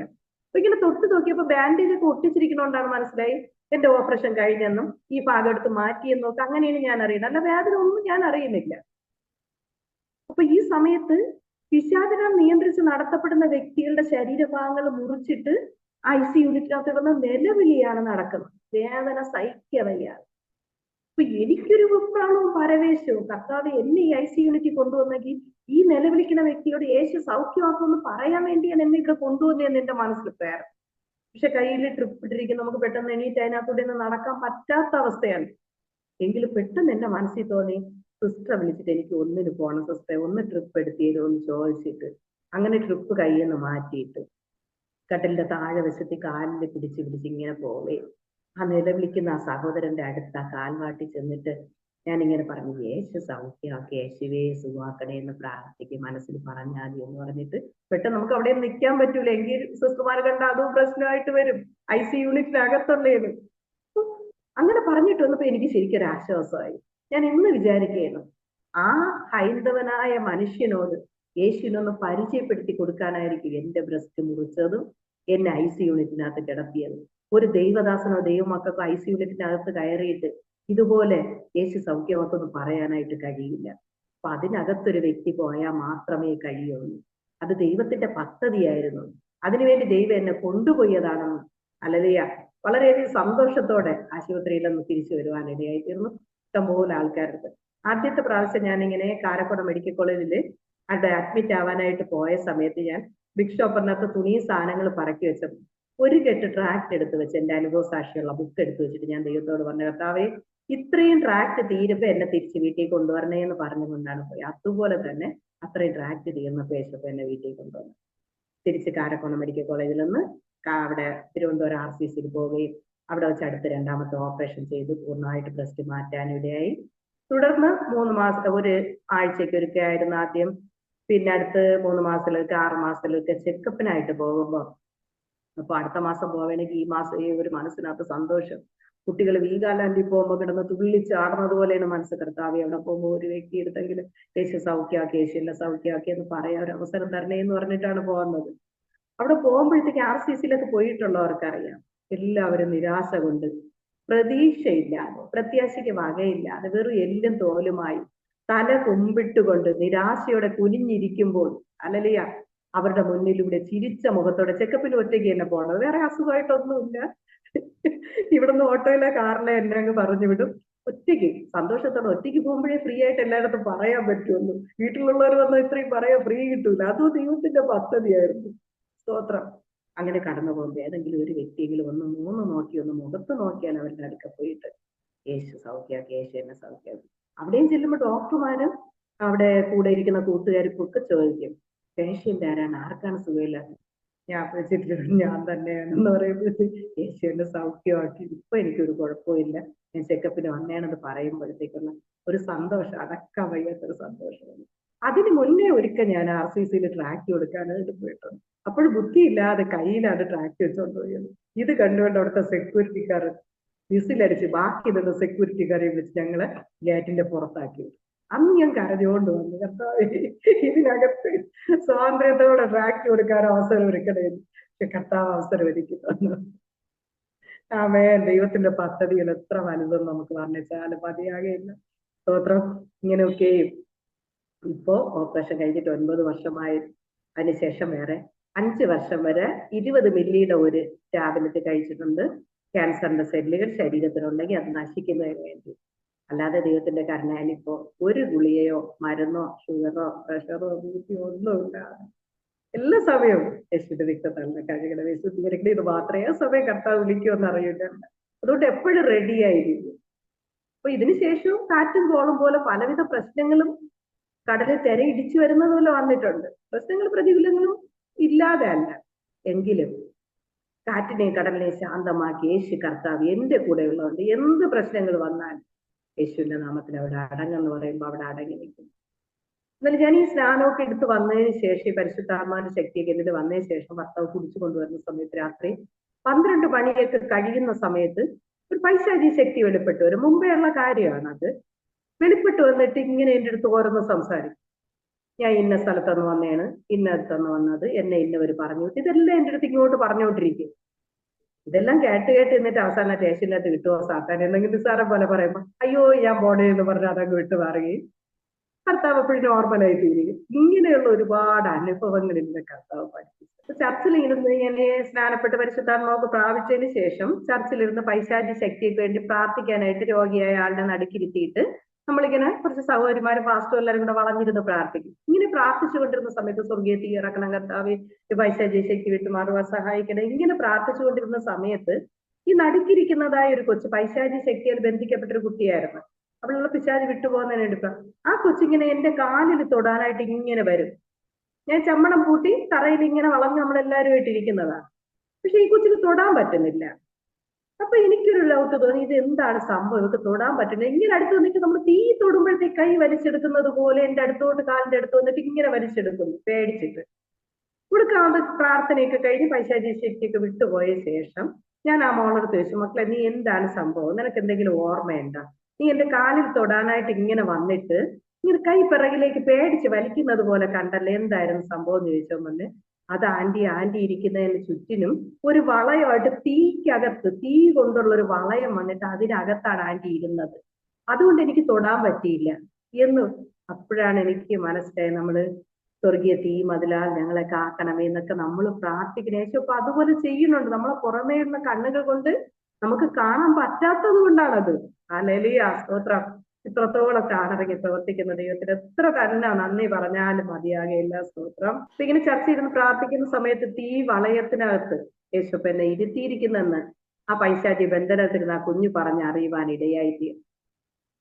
നാം പ്രാർത്ഥിക്കുന്ന ഓരോ വിഷയങ്ങൾക്ക് കർത്താവ് അതുപോലെ ചെയ്യുന്നു എന്ന് എന്റെ അനുഭവത്തിലൂടെ എനിക്ക് മനസ്സിലാക്കുവാൻ കഴിയും. ഹല്ലേലൂയ. ആയതിനാൽ എന്നെ കേൾക്കുന്ന പ്രിയരെ, നാം വിശ്വാസത്തോടു കൂടി യേശുവിനോട് പ്രാർത്ഥിക്കുമ്പോൾ, യേശുവിന്റെ രക്തത്താൽ മുദ്രയിടണമേ എന്ന് പ്രാർത്ഥിക്കുമ്പോൾ യേശുവിന്റെ രക്തത്താൽ മുദ്രയിടുന്നത് യേശുപ്പ് എനിക്ക് കാണിച്ചു തരുവാനിടയായി. സ്നാനക്കടവ് യേശുവിന്റെ രക്തത്താൽ, യേശുവിന്റെ രക്തം ആ വെള്ളത്തെ ശുദ്ധീകരിക്കണേ എന്ന് പ്രാർത്ഥിച്ചപ്പോൾ അതുപോലെ കർത്താവ് ചെയ്തു. വിശുദ്ധ ദൂതഗണങ്ങളെ കാവ് ചെയ്യണേ എന്ന് പറഞ്ഞപ്പോ അതുപോലെ കാവിൽ നിർത്തിയിരിക്കുന്നത് യേശുപ്പം കാണിച്ചു തരുവാനിടയായി. സ്വർഗീയ തീ മതിലാൽ എന്നെ കാക്കണമേ എന്ന് പ്രാർത്ഥിച്ചപ്പോ തീ കൊണ്ടുള്ള ആ വളയത്തിനകത്ത് യേശുപ്പ് ഇരുത്തിയിരിക്കുന്നത് ഹല്ലേലൂയ അറിയുവാനിടയായി. ഇതുപോലെ നാം വിശ്വസിക്കുക. നാം പ്രാർത്ഥിക്കുന്ന ഓരോ വിഷയങ്ങൾക്കും ദൈവം ശ്രദ്ധ വച്ച് കേട്ട് നമുക്ക് വേണ്ടി അത്ഭുതങ്ങളും അതിശയങ്ങളും ഇന്നും പ്രവർത്തിക്കുന്നു എന്ന് എന്റെ അനുഭവത്തിലൂടെ കർത്താവ് എന്നെ പഠിപ്പിക്കുവാനിടയായി. ആയതിനാൽ എന്നെ കേൾക്കുന്ന പ്രിയരെ, ഏത് വിഷയത്തിലോ ഡോക്ടർമാർ അസാധ്യമെന്ന ഒരു രോഗമാണെങ്കിൽ വിശ്വസിച്ചുകൊണ്ട് യേശുവിനോട് പ്രാർത്ഥിക്കുക. ഹല്ലേലൂയ. പാപക്ലേശനോട് ഏറ്റുപറഞ്ഞ് ഉപേക്ഷിച്ചുകൊണ്ട് പ്രാർത്ഥിക്കുക. പാപിയുടെ പ്രാർത്ഥന ദൈവം കേൾക്കുന്നില്ല എന്നും നീതിമാനായിരുന്ന ദൈവ ഇഷ്ടം ചെയ്യുന്നവന്റെ പ്രാർത്ഥന ദൈവം കേൾക്കുന്നു എന്ന് ദൈവജനം പഠിക്കും. ആയതിനാലും നാളുകളിൽ യേശുവിന്റെ രക്തത്താലും മധുരത്താലും കഴുകി ശുദ്ധീകരണം പ്രാപിച്ചുകൊണ്ട് യേശുവിന്റെ പ്രിയ മക്കളായി നിങ്ങൾ പ്രാർത്ഥിക്കുവാൻ മനസ്സുണ്ടെങ്കിൽ നിങ്ങളുടെ ഏത് വിഷയമായാലും കർത്താവിന് പരിഹാരം തരാൻ കഴിയും എന്ന് എന്റെ അനുഭവത്തിലൂടെ പറഞ്ഞുകൊണ്ട് ഇതുവരെയും കേട്ടുകൊണ്ടിരുന്ന എല്ലാ പ്രിയപ്പെട്ടവരോടുള്ള നന്ദി അറിയിക്കുന്നു. ഇതിനവസരം ഒരുക്കി തന്ന ദൈവദാസനോടുള്ള നന്ദി അറിയിക്കുന്നു. സകല മഹത്വവും എന്റെ യേശു കർത്താവിനെ മാത്രം അർപ്പിച്ചുകൊണ്ട് എന്റെ വാക്കുകൾ നിർത്തുന്നു. ദൈവം നമ്മെ എല്ലാം അനുഗ്രഹിക്കുമാറാകട്ടെ. ആമേൻ.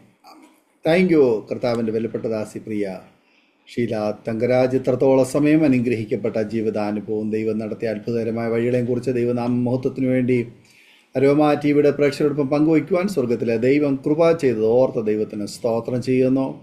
കർത്താവിൻ്റെ ദാസിയുടെ ജീവിതത്തിലുടനീളം ദൈവം നടത്തിയ ജയോത്സവമായി വഴി നടത്തിയ അത്ഭുതകരമായ വഴികളെക്കുറിച്ച് പറയുവാൻ കർത്താവ് കൃപ ചെയ്തല്ലോ. ബാല്യം മുതൽ ഇന്നേ വരെയുള്ള ദൈവത്തിൻ്റെ കരുതൽ ലോകപ്രകാരം നോക്കിയാൽ ഇന്ന് ഈ അനുഭവത്തിൽ ഇരിക്കുവാൻ ഒരു യോഗ്യതയും ഉണ്ടായിരുന്നില്ല.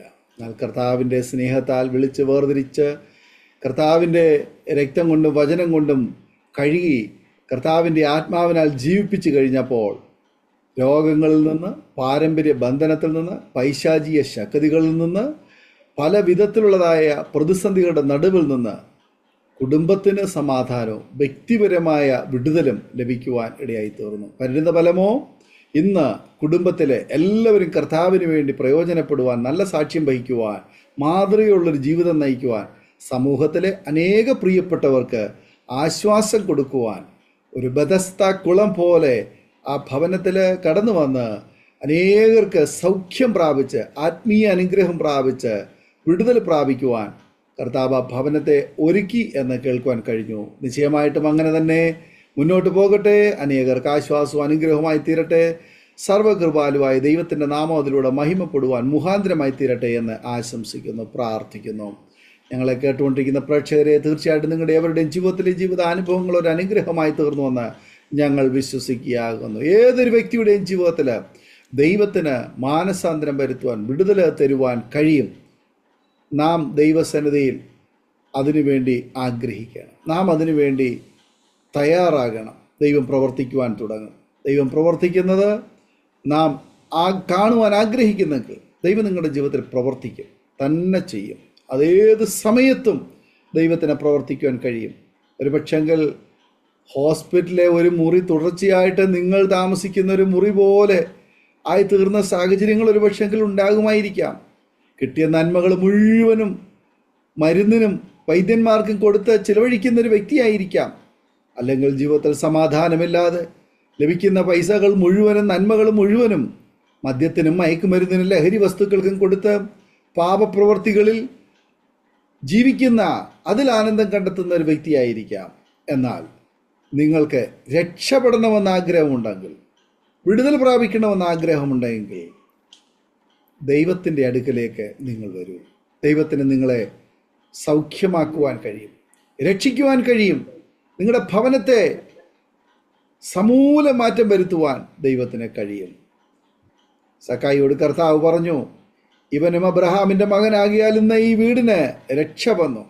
ഒരു വ്യക്തി തീരുമാനമെടുത്ത് കഴിയുമ്പോൾ, ഏറ്റുപറയുമ്പോൾ, ആ വ്യക്തി മുഖാന്തരം ആ ഭവനം വിടുവിക്കപ്പെടുവാൻ കർത്താവ് കൃപ ചെയ്യും.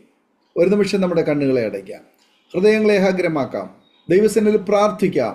കർത്താവ് നിങ്ങളെ സ്നേഹിക്കുന്നു. സഹോദര, സഹോദരി, മാതാവേ, പിതാവേ, യുവാവേ, യുവതി, യേശു നിങ്ങളെ സ്നേഹിക്കുന്നു. ആമേൻ. നിങ്ങളുടെ ഭവനത്തിൽ ദൈവപ്രവൃത്തി ആരംഭിക്കട്ടെ, വിടുതൽ ആരംഭിക്കട്ടെ, സൗഖ്യം ആരംഭിക്കട്ടെ.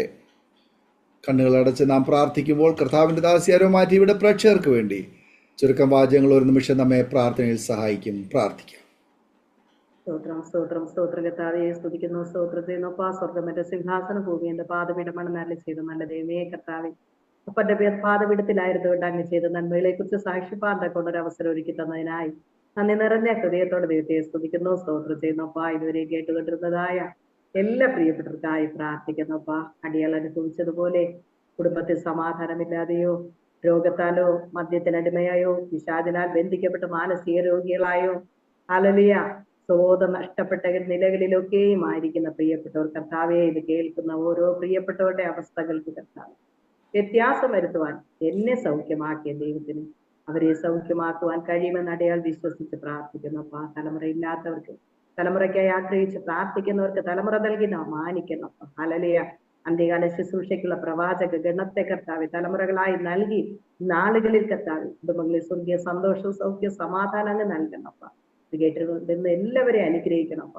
മനുഷ്യർക്ക് അല്പകാലം മാത്രമേ ഭൂമിയിൽ വാസമുള്ളൂ എന്നറിഞ്ഞ് ഒരു മനുഷ്യൻ സർവ്വലോകവും നേടിയാലും അവന്റെ ആത്മാവിനെ നഷ്ടമാക്കിയാൽ എന്ത് പ്രയോജനം? ദൈവത്തിന്റെ വചനം ചോദിക്കുമ്പോൾ ദൈവം ദാനമായി നൽകിയ ആത്മാവിനെ നഷ്ടമാക്കാതെ നിത്യജീവന് വേണ്ടി ഒരുങ്ങുവാൻ മാനസാന്തരപ്പെട്ട് സ്നാനപ്പെട്ട് പരിശുദ്ധാത്മാവ് പ്രാപിച്ച് ആത്മാവിന് സത്യത്തിലും ആരാധിക്കുന്ന സത്യ നമസ്കാരികളായി ജീവപുസ്തകത്തിൽ പേരെഴുതപ്പെട്ട മക്കളായി കാണപ്പെടുവാൻ ഈ പ്രാർത്ഥനയിലേക്ക് ഹല്ലേലൂയ ഈ ടെസ്റ്റ് മണി കേൾക്കുന്ന എല്ലാ മക്കളെയും കുടുംബമായി ദൈവം സഹായിക്കണമേ.